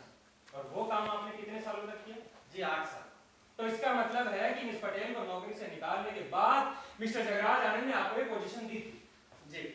तो आपको अपनी नई ड्यूटी के बारे में मिस पटेल ने बताया था? जी बिल्कुल बताया था। तो उस वक्त उनका बिहेवियर कैसा था? मतलब मेरा मतलब कुछ चिंतित दिखाई पड़ती थी, दुखी थी या नाराज थी? जी नहीं, एकदम शांत, हमेशा की तरह, और एक एक चीज बहुत ही अच्छे से समझाई थी। तो क्या आपने कभी मिस्टर आनंद और मिस पटेल के बीच कोई प्रॉब्लम नोटिस की? जनाब वकील साहब, मिस्टर आनंद और मिस पटेल के बीच कोई प्रॉब्लम हो ही नहीं सकती थी। जैसे शीशे में आपके फेस और उसके रिफ्लेक्शन के बीच कोई प्रॉब्लम नहीं हो सकती है। तो क्या आपने कभी मिस्टर वालिया और मिस्टर आनंद के बीच कोई बिजनेस मीटिंग या बिजनेस कॉन्फ्रेंस होती हुई देखी थी? मैं मीटिंग या कॉन्फ्रेंस में ज्यादा प्रेजेंट नहीं रहा, पर मैंने मिस्टर वालिया को हमारे ऑफिस में कई बार आते हुए देखा। मिस्टर वालिया मिस्टर आनंद को ज्यादा पसंद नहीं करते थे। और आपको ऐसा क्यों लगता है? मैंने ऐसा ही कुछ एक दिन सुन लिया था। मिस्टर आनंद पैसों को लेकर थोड़ा जल्दी में थे, तो मिस्टर वालिया ने बड़े ही सरकास्टिक अंदाज में मुझसे पूछा, अगर मान लो बिजनेस ही डूब गया तो फिर तुम क्या करोगे? मिस्टर आनंद ने आसानी से कंधे उचकाते हुए कहा, सुसाइड कर लूंगा। मिस्टर वालिया ने उनकी तरफ अजीब और ठंडे निगाहों से देखा और धीरे से कहा, अगर तुम ऐसा करते हो तो इस दुनिया पे बहुत बड़ा एहसान होगा। मिस्टर सूरी,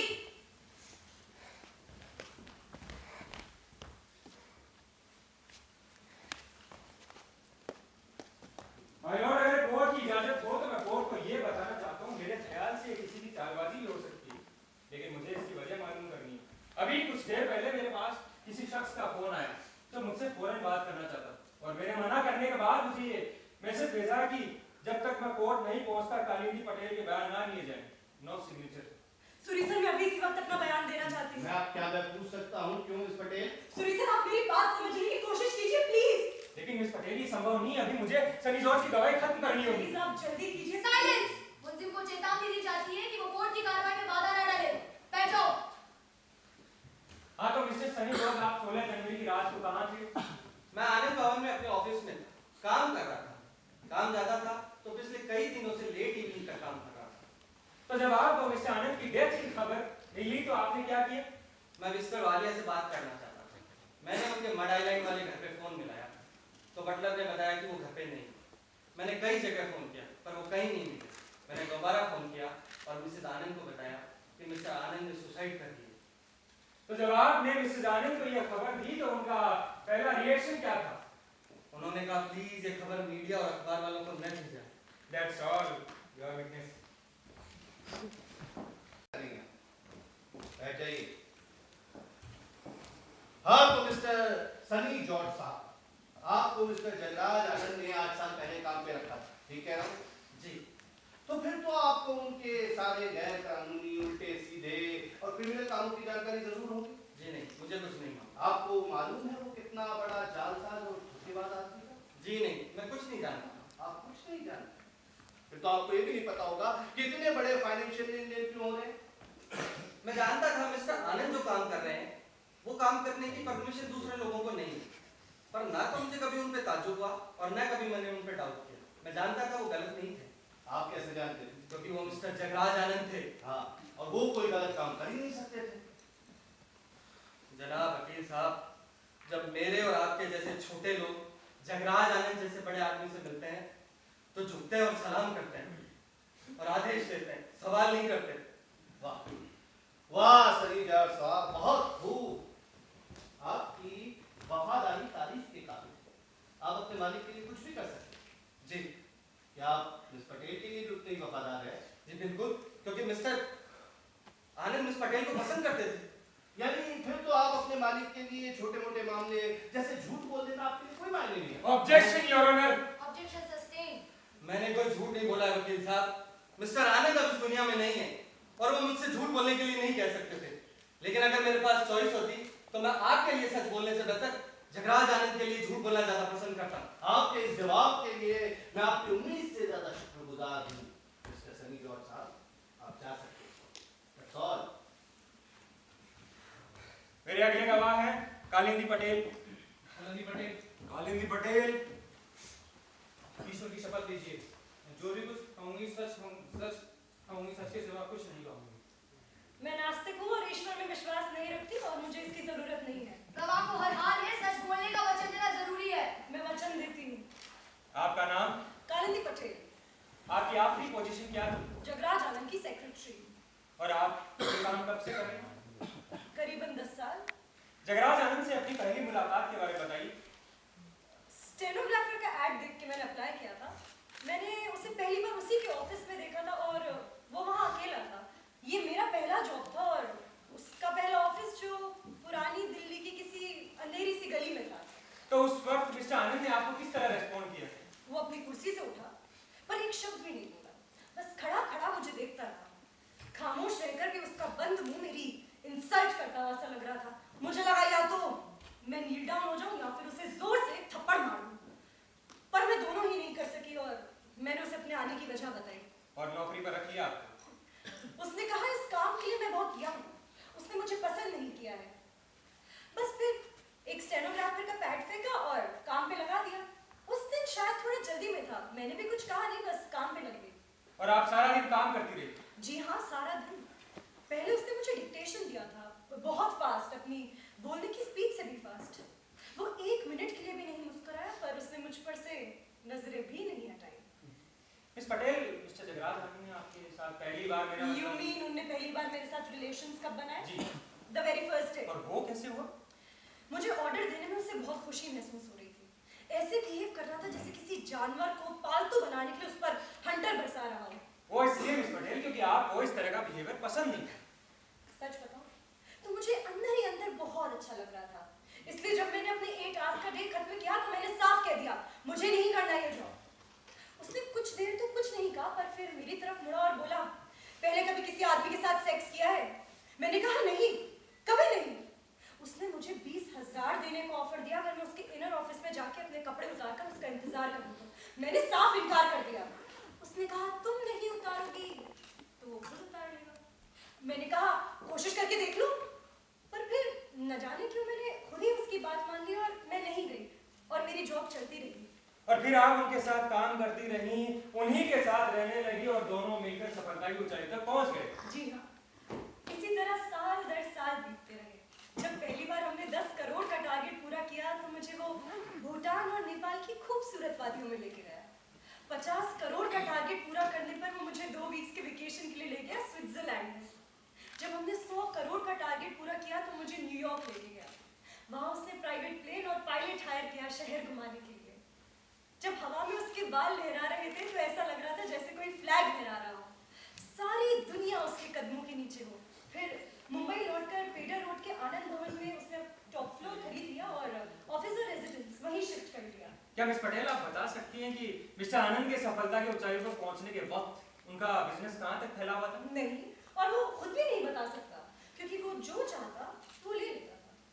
इसलिए जब भी उसका किसी अकाउंट या कंपनी में बकाया निकलता तो वो खाता बंद करके दूसरी कंपनी के अकाउंट में डेबिट कर देता था।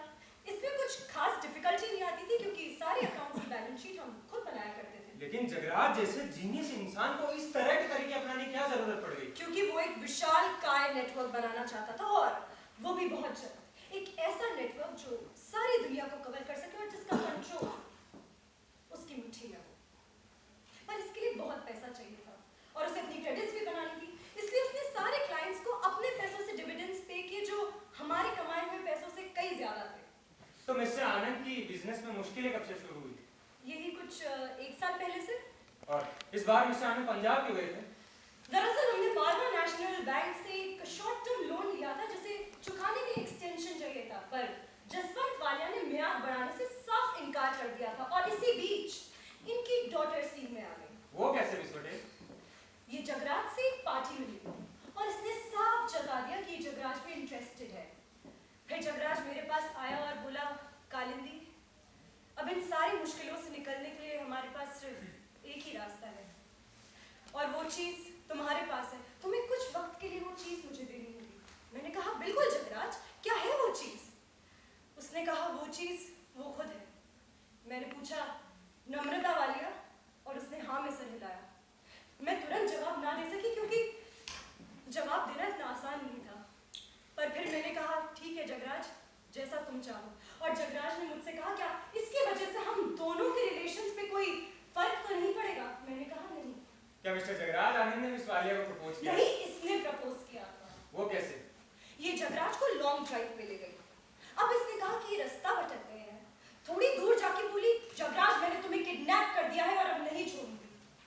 जगराज ने इससे घुमा फिरा कर बोला कि जो फिरौती तुम चाहती हो वो चलन में नहीं है। ये कुछ देर तो शांत रही, फिर एकदम से मुड़ी और बोली, घुमा फिरा कर कहने से क्या फायदा? मैं तुम्हें चाहती हूँ, ये तुम्हें मालूम है। तुम मुझे नहीं चाहते, ये मैं जानती हूँ, पर जो चीज मैं चाहती हूँ उसकी कीमत मैं अदा करती हूँ और वो कीमत मेरे पास है। जगराज ने पूछा, कैसे कीमत? इसने कहा, 100 करोड़ का लोन चुकाने के लिए एक्सटेंशन, जो तुम्हें अपना बिजनेस बचाने के लिए चाहिए। तो अगर धोखेबाजी और जालसाजी के आरोप में जेल नहीं जाना चाहते हो तो ये तभी हो सकता है कि तुम्हें मिसेस जगराज आनंद के कब्जे में रहना होगा। ये झूठ है माया, बेहुदा झूठ। हम देख साइलेंस। अब अगर किसी ने भी कोर्ट की कार्रवाई को डिस्टर्ब किया तो मैं कोर्ट रूम खाली करने का ऑर्डर दे दूंगी। Mister Suri, please continue. तो मिस्टर आनंद ने इनको प्रपोज नहीं किया? जी नहीं। क्या आप ये बता सकती हैं कि मिस्टर आनंद ने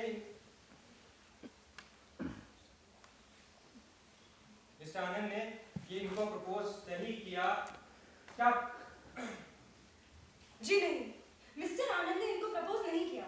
उनको तो बल्कि उन्होंने उल्टा इनको कहा कि ये जो सौदा है ये बहुत महंगा पड़ेगा। 100 करोड़ की रकम कोई छोटी रकम नहीं होगी, बल्कि इससे कई ज्यादा हो सकती है। इसने कहा, पैसा। आनंद, पैसा मेरे लिए कोई मायने नहीं रखता। आनंद ने कहा, तो फिर तुम ये याद रखोगी कि ये सिर्फ एक बिजनेस डील है। तुम इससे मेरे इमोशंस नहीं खरीद सकती हो और इसकी उम्मीद भी मत करना। तो इन्होंने कहा कि इमोशंस की इसे क्या जरूरत है? तुम अपनी कीमत दो और मैं तुम्हें अपने पास रखूंगी। और सॉरी सर, ये ही बार्गेन हुई थी। तो मिस्टर वालिया इस सौदे के लिए तैयार हो गए थे? जगराज को तो लगा कि मिस्टर वालिया को दिल का दौरा पड़ेगा जब वो अपनी बेटी का ये फैसला सुनेंगे, पर ये जिद पे अड़े और कोई ना कोई तरीका ये हमेशा निकाल भी लेती थी। तो फिर ये तय हुआ कि लोन चुकाने की मियाद बढ़ा दी जाएगी और जसवंत वालिया या फिर मालवा बैंक जगराज को अनलिमिटेड क्रेडिट्स देगी। अगर दूसरे शब्दों में कहा जाए तो मिस्टर जगराज आनंद ने आखिरी सिक्योरिटी के तौर पर खुद को बेच दिया। जी हाँ, और बाकी सिक्योरिटीज की तरह ही ये भी उसके लिए कुछ खास मायने नहीं रखता था। तो आपने इस शादी का विरोध किया? नहीं, बिल्कुल नहीं। हमने हमेशा हमारे बिजनेस को एक वॉर की तरह ट्रीट किया है और इसे भी हमने हमारा सबसे डिफिकल्ट कैंपेन समझा। तो फिर शादी के 2 हफ्ता बाद ही आपको नौकरी से क्यों आउट कर दिया? उसे ऐसा करने के लिए मजबूर किया गया था। बैंक अपने प्रॉमिस के अगेंस्ट जाकर एडवांस देने से मना कर चुका और मना करने के लिए क्या कारण बताए गए? कारण ये था कि जगराज ने एक मिस्ट्रेस पाल रखी है, पहले उसे निकालो। मिस वालिया ने अल्टीमेटम दे दिया था, मुझे निकलना ही पड़ा। तो आपकी नौकरी से निकलने के बाद मिस्टर वालिया ने लोन ग्रांट कर दिया? जी नहीं, नहीं किया। फिर एक कंडीशन लगाकर, जिसे ये मामूली सी कंडीशन कहते हैं। कैसी कंडीशन मिस पटेल? ये जगराज की कंपनी को कंट्रोल करना चाहते थे। और जगराज इसके लिए तैयार है? जगराज ने कहा वो सारे स्टॉक्स और सर्टिफिकेट का गट्ठर बनाकर उन पर तेल छिड़ककर आग लगा देगा। तो इस धमकी के बाद मिस्टर वालिया ने लोन ग्रांट कर दिया? जी नहीं, नहीं किया, बल्कि इस बार जगराज ने खुद ही ले लिया। और वो कैसे किया उन्होंने? 100 करोड़ की सिक्योरिटीज पर जसवंत वालिया के नकली सिग्नेचर्स लगाकर। आपको कैसे पता? मैंने उसकी मदद की थी। तो मिस्टर आनंद को इससे कुछ मदद मिली?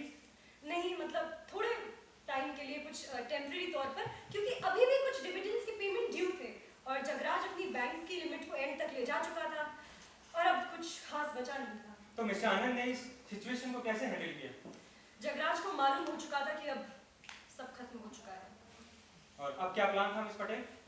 सब खत्म होने के बावजूद भी जगराज जैसे आदमी से ये उम्मीद नहीं की जा सकती कि वो हाथ जोड़कर, सर झुकाकर बैंक और सरकारी दफ्तरों अफसरों के आगे गिड़गिड़ाएगा, दिवाली डिक्लेयर करने की प्रार्थना करेगा। और ना ही वो ऐसा शख्स था जो जेल जाने वाला था। तो अब क्या अल्टरनेटिव था? जगराज दुनिया से डरने वाला शख्स नहीं था। उसने कई कानून तोड़े थे। वो बहुत जल्द इस कंट्री को छोड़ने वाला था। कब और कैसे, वो उसकी मर्जी पर था। ये बात उसने सिर्फ मुझे बताई। मैंने कहा था कि मेरा इंतजार करना। राका प्लीज तुम चुप रहना। तुमने प्रॉमिस किया था कि तुम बीच में नहीं बोलोगे। तुम समझते क्यों नहीं हो पाएंगे? मेरी अदालत से दरखास्त है कि इस आदमी को गवाही की परमिशन ना दी जाए। लेकिन क्यों मिस पटेल? कुछ मत बोलना, एक शब्द मत बोलना। उसे रोकिए, खुदा से रोकिए। मिस्टर सूरी, ये क्या हो रहा है? योर ऑनर, मेरी आपसे दरखास्त है कि इस आदमी को गवाही की परमिशन ना दी जाए। ये मुझसे प्यार करता है और ये झूठ बोलेगा। तेरी कुर्बानी बेकार की थी। जगराज की मौत हो चुकी है। क्या? He is dead. जगराज की?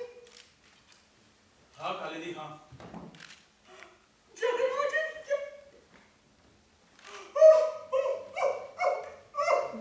मिस पटेल, आपको पहले मालूम नहीं था?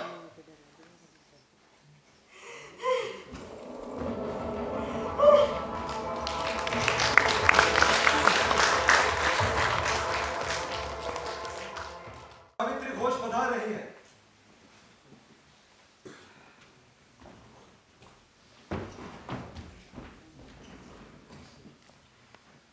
State versus Kalindi Patel. Ready honour.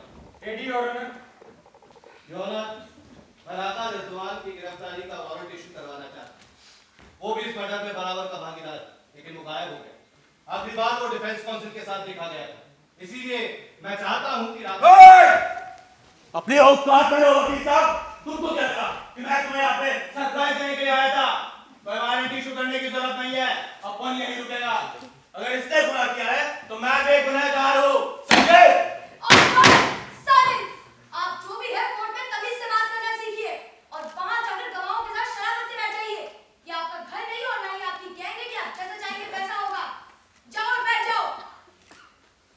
Kalindi Patel,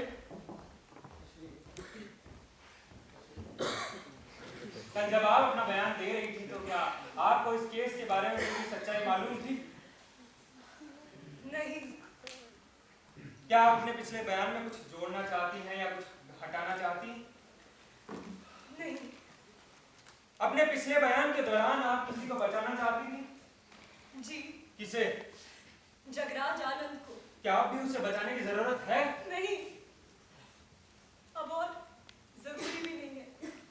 क्या अब भी आप यही कहेंगे कि जगराज आनंद ने आत्महत्या की थी? जगराज आनंद ने सुसाइड नहीं की, उसका मर्डर हुआ है। मैं अपने आप को बचाने के लिए नहीं कह रही हूँ, मैंने उसे नहीं मारा। प्लीज प्लीज मेरी बात पर यकीन कीजिए। आप मुझे जो सजा देना चाहते हैं दे दें, पर जगराज के हत्यारों को सजा मिलनी ही चाहिए। वो बचकर नहीं जाने चाहिए। मैं मानती हूँ कि मैंने अपने बयान में झूठ कहा था। मैं ये भी मानती हूँ कि मैंने अपने वकील से झूठ कहा था, पर मैंने अब तक जो भी कहा है वो सच कहा है और आगे जो भी कहूंगी वो सच होगा।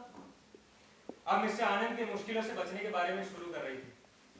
मैंने कहा था कि जगराज बहुत जल्द इस दुनिया को छोड़ने वाला है, पर इसका मतलब ये नहीं था कि वो खुद को मारना चाहता था।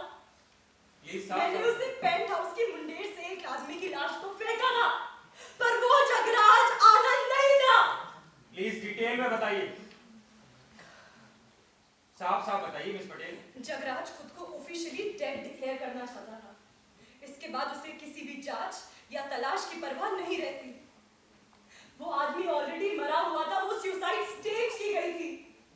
और जगराज के दिमाग में ये प्लान काफी पहले से था, इसके लिए उसने पहले ही 10 करोड़ निकाल के बैंक से अलग रख रखे थे। बस अब हमें थोड़ा वक्त चाहिए था ताकि हम एक ऐसा मददगार तलाश कर सके जिसका मालवा नेशनल बैंक से कोई ताल्लुक ना हो, और ऐसा सिर्फ एक ही शख्स था, रिजवान। आपको कैसे यकीन था कि रिजवान इतना बड़ा खतरा उठाने के लिए तैयार हो जाएगा? Because he loved me. और वो उसके बदले में तैयार हो गया? उसी की वजह से वो तैयार हो गया। तो आपने क्या प्लान बनाया था मिस पटेल? रिजवान को एक लाश तलाशनी थी, पर वो उसके लिए किसी को मारने के लिए तैयार नहीं था। वो इंतजार करता रहा। फिर 16 जनवरी की रात को इसका गनमैन मुन्ना मकबूल अपने दुश्मन के हाथों मारा गया। उसके दुश्मन पकड़े गए और उन्होंने अपना गुनाह भी कबूल कर लिया, जिससे ये साबित हो गया कि रिजवान का इस मर्डर से कोई ताल्लुक नहीं है। उन दिनों आपने खबर पड़ी होगी कि मुन्ना मकबूल की लाश रहस्यमय तरीके से अपने मदर के घर से गायब हो गई है। ये रिजवान का काम था। मुन्ना की नाप, लंबाई, बालों का रंग हूबहू जगराज से मिलता था, और ये वही आदमी था जिसे मैंने उस दिन छत से फेंका था। तो रिजवान ने सिर्फ इतनी मदद की थी? नहीं, रिजवान ने एक प्लेन का इंतजाम भी किया था जो जगराज को थाईलैंड ले जाता। मैं 1 महीने बाद जगराज से होटल कॉन्टिनेंटल में मिलने वाली थी। जगराज ने थाईलैंड में ऑलरेडी 10 करोड़ ट्रांसफर कर दिए थे जो राजेंद्र जौहरी के नाम से थे। इस 1 महीने में हमारे बीच में किसी भी तरीके का कोई भी कम्युनिकेशन ना होना तय हुआ था, और हम ये सीक्रेट किसी भी हालत में जाहिर नहीं करने वाले थे। तो अब ये बताइए मिस पटेल कि 16 जनवरी को क्या हुआ था? जगराज मेरे घर आया। जब वो लिफ्ट से निकला तो उसके चेहरे पर कभी न भुलाई जाने वाली मुस्कुराहट थी। वो वाकई खतरों का खिलाड़ी था। हमने साथ में डिनर किया और रिजवान के यहाँ चले गए। रिजवान के यहाँ पे मुन्ना मकबूल की लाश ऑलरेडी मौजूद थी। हमने उसे ट्रैवलिंग क्लॉथ पहनाए और मेरे घर वापस लौट गए। जगराज बिल्डिंग में एंटर करता हुआ दिखना चाहिए था, इसलिए मैंने अपनी की का इस्तेमाल नहीं करके डोरबेल बजाई। हम सबने फॉर्मल क्लॉथ्स पहन रखे थे ताकि ऐसा लगे कि हम किसी पार्टी से लौट रहे हैं। रिजवान और जगराज ने लाश को ऐसे संभाल रखा था जैसे कोई आदमी बहुत ज्यादा नशे में डूबा हुआ हो। फिर वॉचमैन आया, उसने गेट खोला और हम लिफ्ट से ऊपर चले गए। उसके बाद क्या हुआ? उसके थोड़ी देर बाद जगराज ने लाश के कपड़े उतारे और खुद पहन लिए। एक लेटर लिखा और उसे मेज पर छोड़ दिया। रिजवान ने और जगराज ने बॉडी को मुंडेर तक पहुंचाया और हम तीनों ने एक दूसरे को गुड बाय कर दिया। जगराज पहले निकला लिफ्ट से नीचे। वो नीचे पहुंचा और चला गया। फिर उसके थोड़ी देर बाद रिजवान भी वहां से चला गया। ये 25 किलोमीटर दूर किसी खुले मैदान में मिलने वाले थे जहाँ पे जगराज के और रिजवान के प्लेन ऑलरेडी छोड़ रखे हैं। मैं 1 घंटे तक इंतजार करती रही। पेंट हाउस में शांति फैली हुई थी और मैं गार्डन में लाइट नहीं करना चाहती थी उस बॉडी के साथ जिसे जगराज समझा जाना था। मैं बेड पर लेट गई। मैंने जगराज के कपड़ों को अपने चेहरे पे लगा लिया। मैं उसकी बॉडी की हीट को महसूस कर रही थी। वहीं अंधेरे में उसकी एक घड़ी रखी हुई थी जो टिक टिक कर रही थी।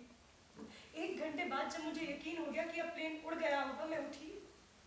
मैंने अपने कपड़े फाड़े, ऐसा दिखाने के लिए कि जैसे कोई झगड़ा हुआ है। मैंने लाश को धक्का दे दिया। चारों ओर पेंट हाउस में लाइट ही लाइट थी। सारी दुनिया कितनी छोटी नजर आ रही थी, इतनी दूर। मैं लाश को नीचे गिरते हुए देख रही थी। मुझे लग रहा था जैसे जगराज की सारी मुश्किलें दूर होने वाली हैं, पर मुझे नहीं पता था कि जगराज की जिंदगी खत्म होने वाली है। That's all, Miss Patel.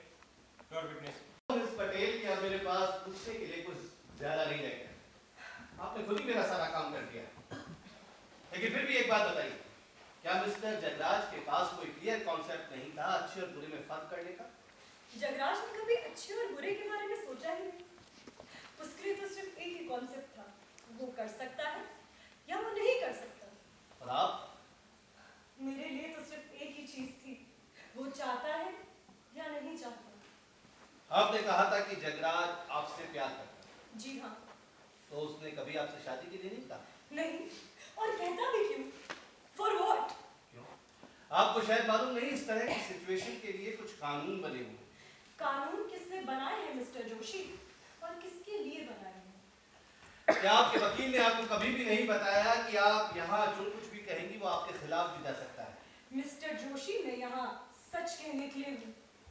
क्या आप जगराज से प्यार करती थी? जी हाँ, जैसे वो करता था? क्योंकि वो जैसा था वो वैसा ही था। Exactly miss Patel. आप क्या करती है अगर एक औरत उस आदमी को आपसे दूर ले जाए जिसकी आप पागलपन की हद तक पूजा करती, उसके आत्मा से बदल जाने की गुहार करें, न कि क्रूर पार्श्विक इच्छाओं से जिन्हें आपने सक्सेसफुली अंजाम दिया? अगर वो क्रूर आत्मा को बदल देती उस इंसान को जिसे आप आदर्श मानकर हमेशा प्यार करती थी, क्या आप तब भी उसे प्यार करती? Objection your honour. Objection sustain. Your honour, पर मैं इस सवाल का जवाब देना चाहती हूँ। इजाजत है। मैं सरकारी वकील साहब को ये बताना चाहती हूँ कि आप जगराज की यादों का अपमान कर रहे हैं। अच्छा, और आपने जिंदा रहते हुए उस अपमान के बारे में नहीं सोचा जब आप एक गैंगस्टर के साथ अफेयर में थी? तो मिस्टर रिजवान, ये मेरी आपको आखिरी चेतावनी है। नहीं रिजवान, जोशी साहब, आपको कोई गलत फहमी हुई। रिजवान मुझसे प्यार करता था, मैं नहीं। और उसने आपसे मदद करने के लिए कोई कीमत नहीं मांगी जैसे आमतौर पर आदमी लोग डिमांड किया करते हैं? उसने कोई डिमांड नहीं की। अच्छा, जगराज की क्रिमिनल एक्टिविटीज की जानकारी सिर्फ आपको थी? जी हाँ। यानी आपके पास उसे जेल भेजने के लिए पर्याप्त सूचनाएं थी? पर मैं ऐसा कभी नहीं करती। आप कर सकती थी अगर करना चाहती तो। मैं कर सकती थी। तो आपको नहीं लगता जगराज के पास अपनी शादी के बाद भी आपके पास आने की एक वजह ये भी हो सकती? वो सुधर गया, वो कोई बर्बादी नहीं चाहता था, लेकिन आप उसके सिर पे सवार थी। आप उसके सारे प्लान को तहस नहस कर सकती थी। इससे पहले कि वो अपराध की दुनिया छोड़कर एक अच्छा इंसान बनता, आप उसको सारी दुनिया के सामने एक्सपोज कर देती। क्या ये उसका डर नहीं था जिसकी वजह से वो आपके हाथों में जकड़ा हुआ था? जगराज को डर शब्द का मीनिंग ही नहीं मालूम था। उसकी डिक्शनरी में डर नाम का कोई शब्द ही नहीं था। बैंकॉक में फंड ट्रांसफर की जानकारी किस किस को थी? जगराज को, मुझे और रिजवान को। ओह, रिजवान को भी? फिर तो उससे कोई ढंग का बिजनेस शुरू करने का प्लान हो? मुझे इसकी कोई जानकारी नहीं है। इसका मतलब आप कुछ नहीं बताएं। अब आप क्या करेंगे मिस पटेल? जगराज आनंद ने आपको 10 साल तक पूरे ऐशो आराम के साथ रखा, वो प्लेटिनम गाउन और पता नहीं किन सुविधाओं को एंजॉय करने का पूरा मौका दिया। आप उसको कभी भी गरीब और दिवालिया नहीं देख सकते थे। मैं उसे कभी गरीब देखने वाली भी नहीं थी मिस्टर जोशी। हाँ हाँ, क्यों नहीं? तुम और तुम्हारा गैंगस्टर प्रेमी उसका कत्ल कर देते और 10 करोड़ रुपए डका जाते, किसी को कुछ पता नहीं। Objection your honour. सस्टेन। तुमने गवाही के दौरान सुना कि जगराज अपनी जिंदगी में पहली बार खुशी महसूस कर रहा था, वो खुशी जिस खुशी के बारे में उसे कोई जानकारी नहीं थी। तुम्हें उस खुशी से जलन है ना? आप अभी जगराज को जानते ही नहीं हैं। हो सकता है मैं जगराज को नहीं जानता, लेकिन मैं आपको अच्छी तरह समझता हूं। एक इंसान तुम्हें पहली बार मिलता है और पहले ही दिन तुम्हारा 10 साल तक तुम अवैध संबंधों की जिंदगी ढीठ पने से जीतती हो, हजारों इन्वेस्टर्स के साथ धोखाधड़ी करती हो, एक बदनाम गैंगस्टर के साथ अफेयर करती हो और इस तरह अपनी शराफत का बड़े शानदार तरीके से इजहार करती हो, और फिर भी हमसे उम्मीद करती हो कि तुम्हें किसी का मर्डर करने के लिए कैपेबल ना माना जाए। आप गलत हैं मिस्टर जोशी। मैं जगराज के लिए किसी का मर्डर भी कर सकती हूँ। That's all. That's all, Miss Patel. That's all.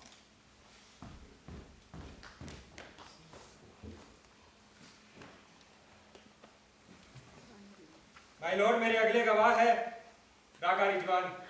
Raka Rizwan. Raka Rizwan.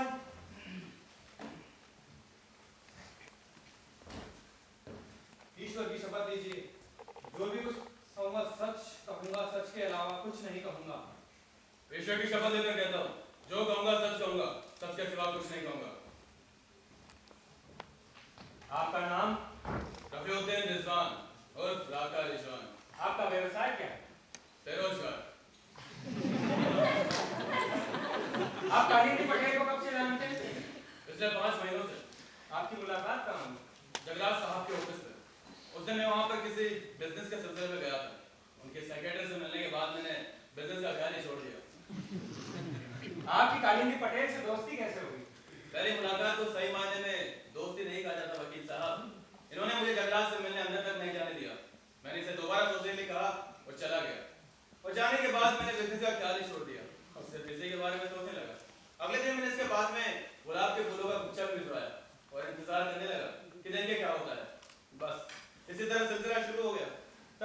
Mister आनंद और मिस पटेल के रिलेशन के बारे में पता था? जी, मैं इसके मिलने के पहले से ही सब जानता था, लेकिन इससे क्या होता है? मैं जानता था कि इसका कोई नतीजा निकलने वाला भी नहीं था, लेकिन इसमें मेरा कोई बस ही नहीं था। तो आपने कभी मिस पटेल को अपनी फीलिंग्स के बारे में बताया? जी नहीं। कभी मुझसे किसी तरह की जबरदस्ती करने की कोशिश की? सब कुछ जानना आपके लिए जरूरी है क्या? जी जरूरी है। मैंने इसे एक बार किस किया था, जबरदस्ती। जगराज की शादी वाली रात को। यह उस दिन बहुत ही खूबसूरत लग रही थी और मैं इसके लिए पागल हो रहा था। इसने मुझसे कहा कि इससे कुछ नहीं होने वाला। मैं नहीं चाहता था कि मेरे दिल का हाल कभी से पता चले, लेकिन इसे पहले से ही मालूम था। उसके बाद हमने इस बारे में कोई बात नहीं की। तो मिस पटेल ने आपको आनंद के इंडिया से निकल जाने का प्लान कब बताया? निकलने के करीब 2 हफ्ते पहले। मकबूल तुम्हारा आदमी था? जी नहीं। और उसके मर्डर में तुम्हारा किसी भी तरह का कोई कनेक्शन था? बिल्कुल नहीं। इसका मतलब है कि तुम्हें जगराज आनंद के मर्डर के बारे में कोई पुख्ता जानकारी नहीं थी? जी नहीं, मैं तो बस अंदाजा लगाता रहा। तो अब ये बताइए कि 16 जनवरी को क्या हुआ? सब कुछ उसी तरह हुआ जैसा कि कालिंदी ने आप सबको बताया था, लेकिन इसे कहानी का आधा हिस्सा ही मालूम है और मुझे पूरा किस्सा मालूम है। तुम्हारे पेंट हाउस से निकलने के बाद क्या हुआ? मैं जगराज के निकलने के करीब 10 मिनट बाद वहां से निकला था। वो मेरी कार ले जा चुका था, इसलिए मैंने अपने एक आदमी को दूसरी कार में इंतजार करने के लिए छोड़ दिया। फिर कार लेकर फुल स्पीड से निकल गया। और निकल के कहां गए? पवई में खाड़ी के पास पहाड़ियों के बीच एक मैदान में। मैंने शाम को जल्दी वहां एक 4 सीटर प्लेन का इंतजाम कर रखा था। जगराज को वहां पहले पहुंचना था और मेरा इंतजार करना था। और तुम वहां कब पहुंचे? करीब 12 बजे। आनंद भवन से पवई करीब 30 किलोमीटर है और रात के समय वहां पहुंचने में 40 से 45 मिनट लगते हैं।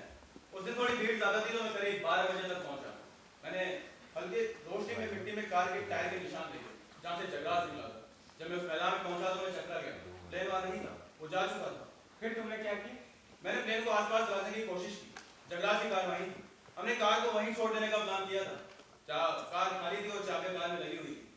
मैंने जमीन में प्लेन के ट्रैक के निशान देखे जहां से प्लेन ने टेक ऑफ किया था, लेकिन जगराज को प्लेन अकेले नहीं ले जा सकता था। तो तुमने इस मिस्ट्री का कोई क्लू तलाशने की कोशिश की?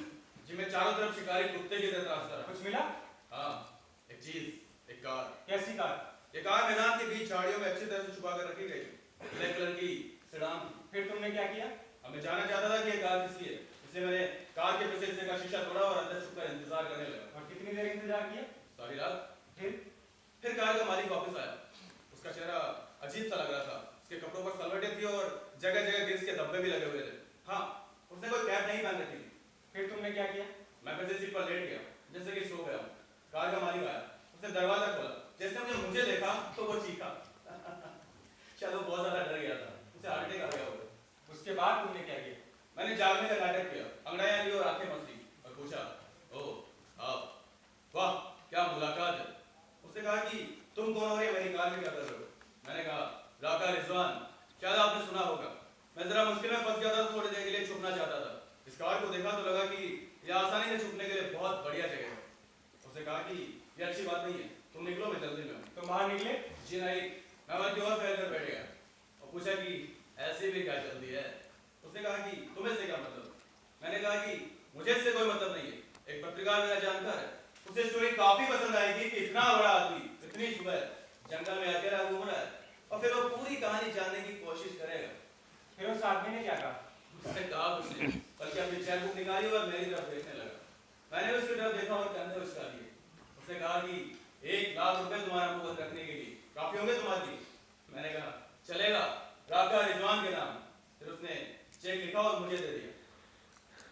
ये रहा वो check.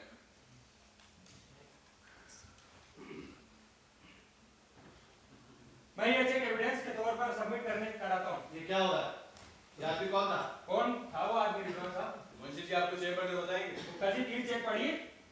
January 17, paid to the order of Raka Rizwan, the sum of 1 lakh rupees, signed by Jashwant Walia.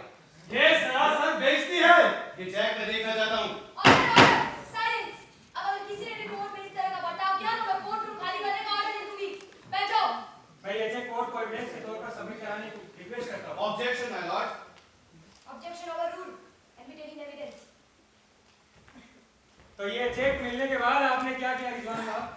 जी मैंने चेक जेब में रख दिया और उसका शुक्रिया अदा किया। फिर अपनी गन निकाली, उसकी पस्से में घुसेड़ दी और पूछा कि अब ये बता रामजादे कि तूने जगराज के साथ में क्या किया। उसने कुछ कहने के लिए मुंह तो खोला लेकिन उसके मुंह से आवाज नहीं निकली। योर ऑनर, मेरी प्रेजेंस में क्या इस आदमी को ऐसी गवाही देने की परमिशन दी जा सकती है? गवाह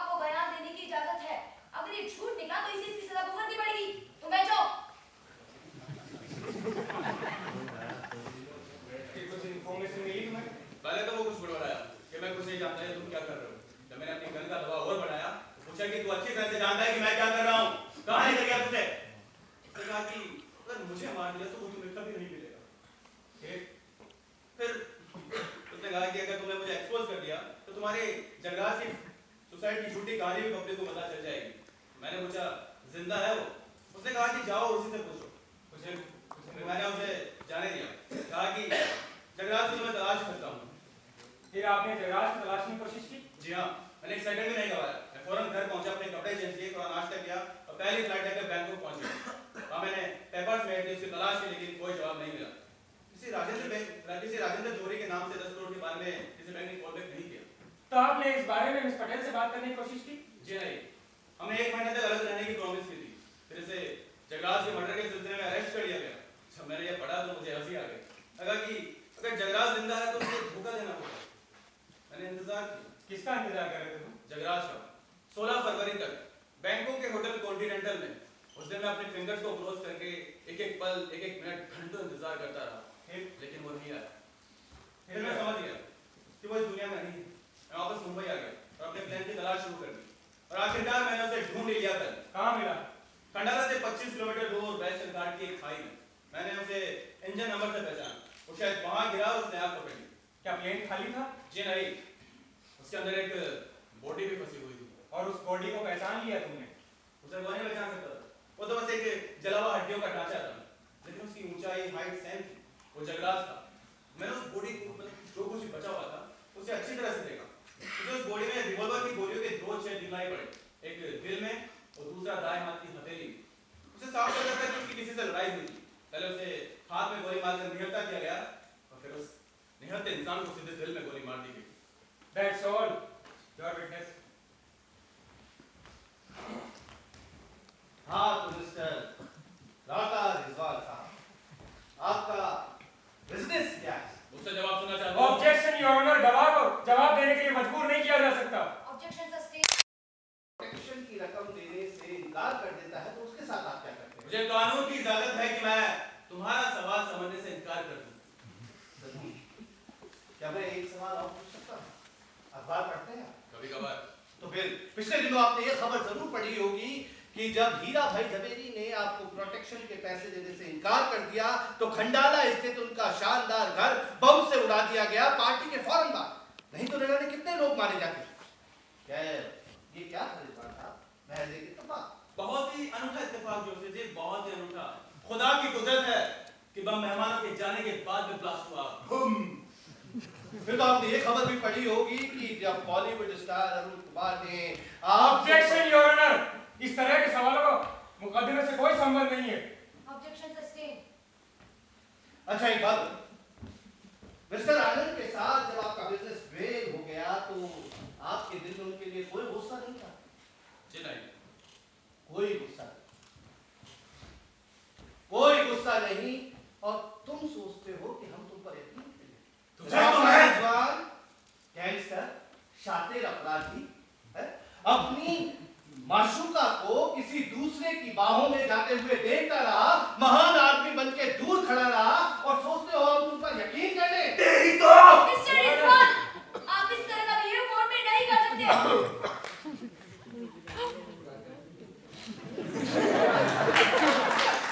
मैं उससे प्यार करता था। अच्छा, तो फिर शादी के बाद जगराज को उसके पास क्यों जाने देते थे? इस बारे में कुछ नहीं करना। कुछ नहीं कहना? क्या तुम दोनों के दिमाग में उसको ब्लैकमेल करने का आइडिया नहीं था? पर सबूत है इस बात का? तुम्हारा इस वक्त उसके साथ खड़ा होना इस बात का सबूत है। और क्या सबूत चाहिए? Objection, Your Honor. Objection sustained. तुमने उस रात पेंट हाउस में जगराज को किस तरीके से मारा? Objection. Sustained, Mr. जोशी. तुम्हारा वो दूसरा साथी कहाँ है जिसने शराबी का रोल निभाया? हाँ, उसका सही पता मैं दे सकता हूँ। लाल कब्रिस्तान, वालिया परिवार के पार्क के पास में, मैड आइलैंड में, उसी शानदार जगह पर उस बेचारे मुन्ना मकबूल को दफनाया गया था। अगर मैंने ठीक सुना है तो प्लेन में जो लाश मिली वो जगराज आनंद की और मुन्ना मकबूल को लाल कब्रिस्तान में दफनाया गया। ठीक है? हाँ, बिल्कुल ठीक सुना आपने। इसका क्या सबूत कि इसका उल्टा नहीं हो सकता? इसका क्या सबूत कि शानदार नाटक की स्क्रिप्ट तुमने ही लिखी है और उस प्लेन को झाड़ियों में फंसाकर तुमने इस नाटक को स्टेज किया है अपनी माशूका को किसी भी तरह बचाने के लिए? तुमने सुना हो गवाही के दौरान उसने कहा था कि तुम उसके लिए कुछ भी कर सकते हो, यहाँ तक कि झूठ भी बोल सकते हो। Objection, Your Honor. Sustained, Joshi ji. तुम्हारा असली सबूत कहाँ है रिजवान साहब? जोशी साहब, आप जाने पहचाने सरकारी वकील हैं और मैं, आप अच्छी तरह से जानते हैं कि मैं क्या हूँ और हम दोनों को कई बार अपनी जिंदगी में बहुत गंदे काम पड़ते हैं और जिंदगी में ऐसा होता है और ज्यादातर ऐसा ही होता है। लेकिन क्या हम दोनों इतने गिरे हुए हैं कि कोई चीज हमारी टांगों के बीच में से निकल जाए और हम उसे देख तक नहीं पाए? मैं उसे प्यार करता था, वो जगराज को प्यार करती थी, बस यही सबूत है इस बात का। That's all, Rizwan साहब। मिस्टर दशरथ वालिया, मिस्टर वालिया, लाल कब्रिस्तान में दफनाई गई इस बॉडी को खोदकर दोबारा निकालने का आदेश ले लिया जाए तो आपको कोई ऑब्जेक्शन होगा? मुझे कोई ऑब्जेक्शन नहीं, पर बॉडी का अंतिम संस्कार किया जा चुका है। आई सी कि 16 जनवरी की रात को आप कहाँ थे? जहाँ तक मुझे याद है उस रात मैं दिल्ली में था, किसी बिजनेस के मामले में। कोई गवाह है इसका जो आपकी मौजूदगी का सबूत दे सके? मिस्टर सूरी, आपको सोचना चाहिए कि मुझे एलिबाई रखने की आदत नहीं है, ना ही मेरे पास ऐसा कोई कारण होता है कि कोई मेरी एक्टिविटीज को ट्रैक करे और उनका सबूत रखे, और ना ही इस समय मैं कोई सबूत दे सकता हूँ। मिस्टर वालिया, आपके पास कितनी कारें हैं? 4। और कौन कौन सी? उनमें से एक ब्लैक ऑडी है, यही जानना चाहते थे ना आप? लेकिन मैं आपको बता देना चाहता हूँ मुंबई में वो एक ही नहीं है। मिस्टर वालिया, आप आज ही प्लेन से चंडीगढ़ से लौटे? जी हाँ। प्लेन आप खुद उड़ाते हैं? जी। फिर तो आप लाइसेंस पायलट होंगे? जी हाँ। तो आपके हिसाब से राका रिजवान ने जो कहानी बताई वो सरासर झूठी है। बिल्कुल। तो फिर वो 1 लाख रुपए का चेक किसने लिखा था? मैंने। पूरी बात बताएंगे आप? बात एकदम साफ है, राका रिजवान के केसेस से हम सब वाकिफ हैं। उसने मेरी बेटी को किडनैप करने की धमकी दी थी, बजाय उसकी जिंदगी खतरे में डालने के मैंने उसे पैसे देना सही समझा। चेक पर 17 जनवरी की तारीख है और इसी दिन आपने राका रिजवान की गिरफ्तारी और सजा दिलाने के लिए 10 लाख का इनाम भी ऑफर किया था। जी, समाज के प्रति अपने कर्तव्य के साथ मैं अपनी बेटी की सुरक्षा भी निश्चित करना चाहता था। मैं जल्द से जल्द कोई एक्शन चाहता था। मिस्टर वालिया, आपका बिजनेस और आपकी बेटी दोनों ही आपकी आंखों के तारे हैं, ठीक कह रहा हूँ? जी हाँ। तो फिर आप उस आदमी के साथ क्या करेंगे जिसने आपका पैसा भी ले लिया और दूसरी औरत के लिए आपकी बेटी को भी बर्बाद कर दिया? Objection my Lord. Objection sustain. Mister Walia, एक बात और बताइए कि जो आपने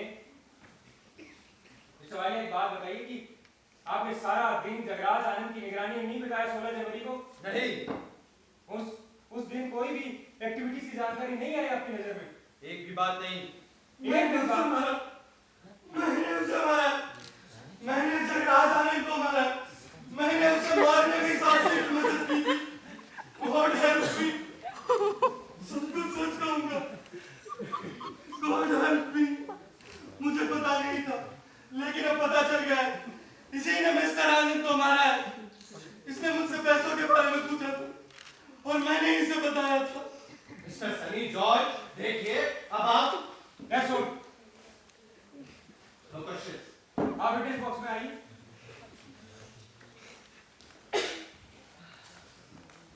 आपको मिस्टर वालिया ने बैंकॉक मनी ट्रांसफर के बारे में बताया था? इन्होंने मुझसे कई बार पैसों के बारे में पूछा था, यही कि पैसे किस तरह खर्च किए जा रहे हैं। मैंने इनको उस दिन बैंकॉक के बारे में बता दिया था। मैं नहीं जानता था ये सीक्रेट है। उस दिन 16 जनवरी को ये किस तरीके का चाल चला जा रहा है? आपने मिस्टर वालिया को बताया था दोपहर को? जी मैंने बताया। गॉड मुझ पर रहम करो, मैं तो मिस्टर आनंद के लिए अपनी जान तक देने को तैयार रहता था और मैंने ही उन्हें मरवाने में इसकी हेल्प कर दी। That's all, your witness. Mister Sunny George, जब आपने ये बात मिस्टर वालिया को बताई थी तब आप एकदम अकेले थे? जी हाँ। इसका मतलब आपका ये स्टेटमेंट मिस्टर वालिया के स्टेटमेंट के अगेंस्ट है? जी हाँ। That's all. The defense rests. कोई और witness mister Joshi? No, Your Honor. Defence council, अपने क्लोजिंग आर्गुमेंट शुरू कीजिए। जी योर ऑनर, करने के लिए तैयार हो या जिसे अपने किए हुए पर पछतावे का एहसास कराया जा सकता हो। अगर आप यकीन करते हैं तो ये गुनहगार है, लेकिन अगर आप इस बात पर यकीन करते हैं कि इस उदासी, निराशा और बेदिली से भरी दुनिया में एक शख्स ऐसा भी पैदा हो सकता है जिसकी नस नस में जिंदा दिली बहती हो, चाहे उसे बदमाश, गुंडा, अपराधी या कुछ भी कहें, लेकिन वो विजेता। अगर आप आत्मशक्ति को महत्वपूर्ण समझते हैं, जिसे चलाने वाला इंजन खुद उसके अंदर मौजूद हो, जो अपने नियम कायदे बनाने का साहस रखता हो, एक ऐसी आत्मा जो खुद के किए का समर्थन करती हो, अगर आप ऐसे शख्स की तारीफ करते हैं जिसने बावजूद इसके कि ढेरों गलतियां की है लेकिन कभी भी अपनी अंतरात्मा और अपने विश्वास को धोखा नहीं दिया, मैं आपको बताना चाहता हूं कि ये वही शख्स था जो कहता था उसे किसी भी जस्टिफिकेशन की जरूरत नहीं थी, वो खुद अपने आप में एक जस्टिफिकेशन था। The defence rest. Thank you my Lord. Thank you, Mr. Suri. The state attorney, please conclude the case with your final arguments. Your ladies and gentlemen of the jury, मैं डिफेंस काउंसिल की एक बात से पूरी तरह से सहमत हूं कि इस केस में दो अपोजिट ह्यूमैनिटीज आमने सामने, और इस बात का फैसला, आपका फैसला इस बात पर निर्भर करेगा कि आप किसका पक्ष लेते हैं और किस पक्ष पर यकीन करते हैं। बचाव पक्ष के वकील ने आपसे एक धोखेबाज आदमी, एक अनैतिक चरित्र वाली औरत और एक गैंगस्टर डाकू का पक्ष लेने की अपील की, और वो भी किसके खिलाफ? उसके खिलाफ जो सामाजिक जिम्मेदारी का आदर्श है, और एक और जो सदियों से चली आ रही हमारी इस पितृ की परंपरा की आदर्श मूर्ति। एक तरफ कर्तव्य और निस्वार्थ सेवा को समर्पित जीवन है, और दूसरी तरफ कामासक्ति का कुचक्र और अहंकारी महत्वाकांक्षा है। मैं डिफेंस काउंसिल की बात से एग्री करता हूं कि इस केस में निर्णय आपकी अंतरात्मा की गहराई के मंथन से ही निकलेगा। अगर आप यकीन करते हैं कि इस दुनिया में इंसान को सिर्फ मौज मस्ती के बजाय अपने आदर्शों को ऊंचा रखने के लिए बनाया गया है, और हमारा प्यार सिर्फ कामासक्त वासना से लिप्त बेडरूम तक सीमित नहीं है, बल्कि उसका दायरा समाज और परिवार तक फैला हुआ है। अगर आप यकीन करते हैं कि निस्वार्थ सेवा आज भी वो पवित्र आदर्श है जिसे एक इंसान अपने जीवन में अपनाना चाहता है, तो निश्चित ही आप इस बात पर भी यकीन करेंगे कि साधारण सदाचार उस अहंकार और अक्खरपन से कहीं ज्यादा ताकतवर होता है जिसके आगे जगराज आनंद जैसे शख्स को सिर झुका के सम्मान देना चाहिए। मुझे पूरा यकीन है आपका निर्णय ये सिद्ध करेगा कि हमारे सर्वमान्य मापदंडों का अपमान करके कोई भी शख्स सर उठाकर नहीं जी सकता। The prosecution rests. Thank you. Thank you, Mr. Joshi. Ladies and gentlemen of the jury, अब आप जूरी रूम में जाकर इस केस पर विचार करेंगे और बहुत ही सावधानी पूर्वक इस केस का निर्णय सुनाएंगे। ये आपकी जिम्मेदारी है कि कालिंदी पटेल जगराज आनंद के मर्डर की अपराधी है या नहीं। She is guilty or not guilty. मुझे मिस्टर आनंद की बॉडी को एग्जामिन करने के लिए बुलाया गया। तो आपने क्या पाया? एक ऐसा शरीर जो बहुत ज्यादा डिसफिगर हो चुका है, एकदम शत विक्षेप। आपके आप इजाजत दें तो बताना चाहूंगा कि उन्होंने कुछ ज्यादा ही पीड़ा की थी, यहाँ तक कि अपने पैरों पर खड़े नहीं हो पा रहे थे। आनंद साहब और वो जो दूसरे वाले साहब थे, वो लगभग घसीटते हुए उन्हें लिफ्ट में ले गए थे। क्या इन्होंने एक बॉडी को मुंडे पर उठा रखा था। मिस्टर आनंद जी, उनको कोई होश नहीं था जी, नो रेस्ट, एकदम खामोश।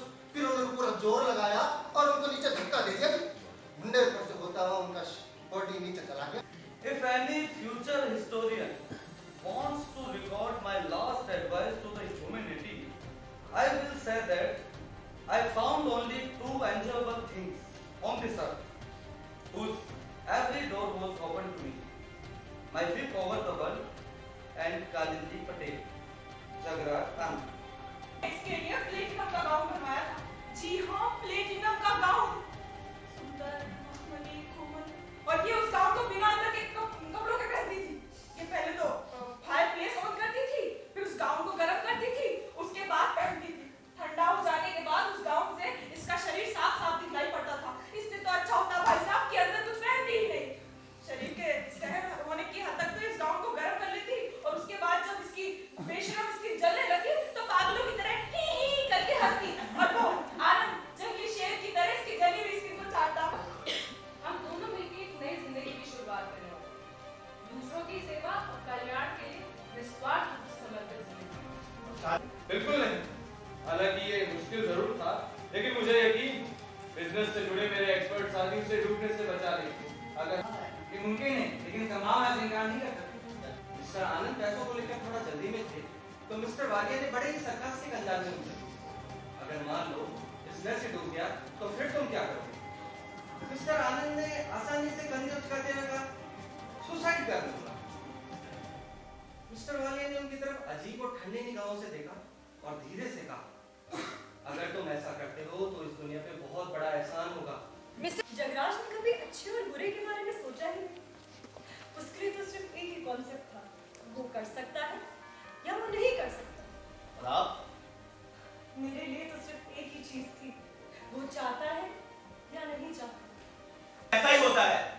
क्या हम तो लोग इतने गिरे हैं कि कोई चीज हमारी टांगों के बीच में से निकल जाए और हम उसे देख तक नहीं पाए। मैं उसे प्यार करता था, वो जगराज को प्यार करती थी, बस यही सबूत है इस बात का।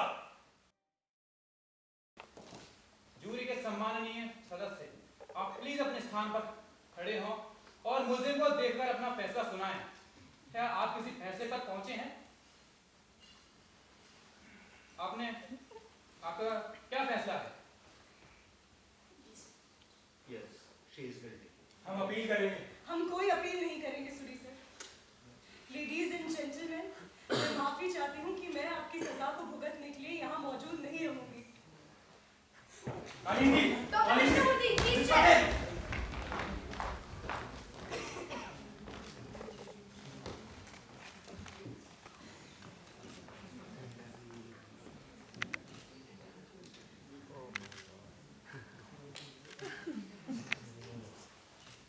साइनाइड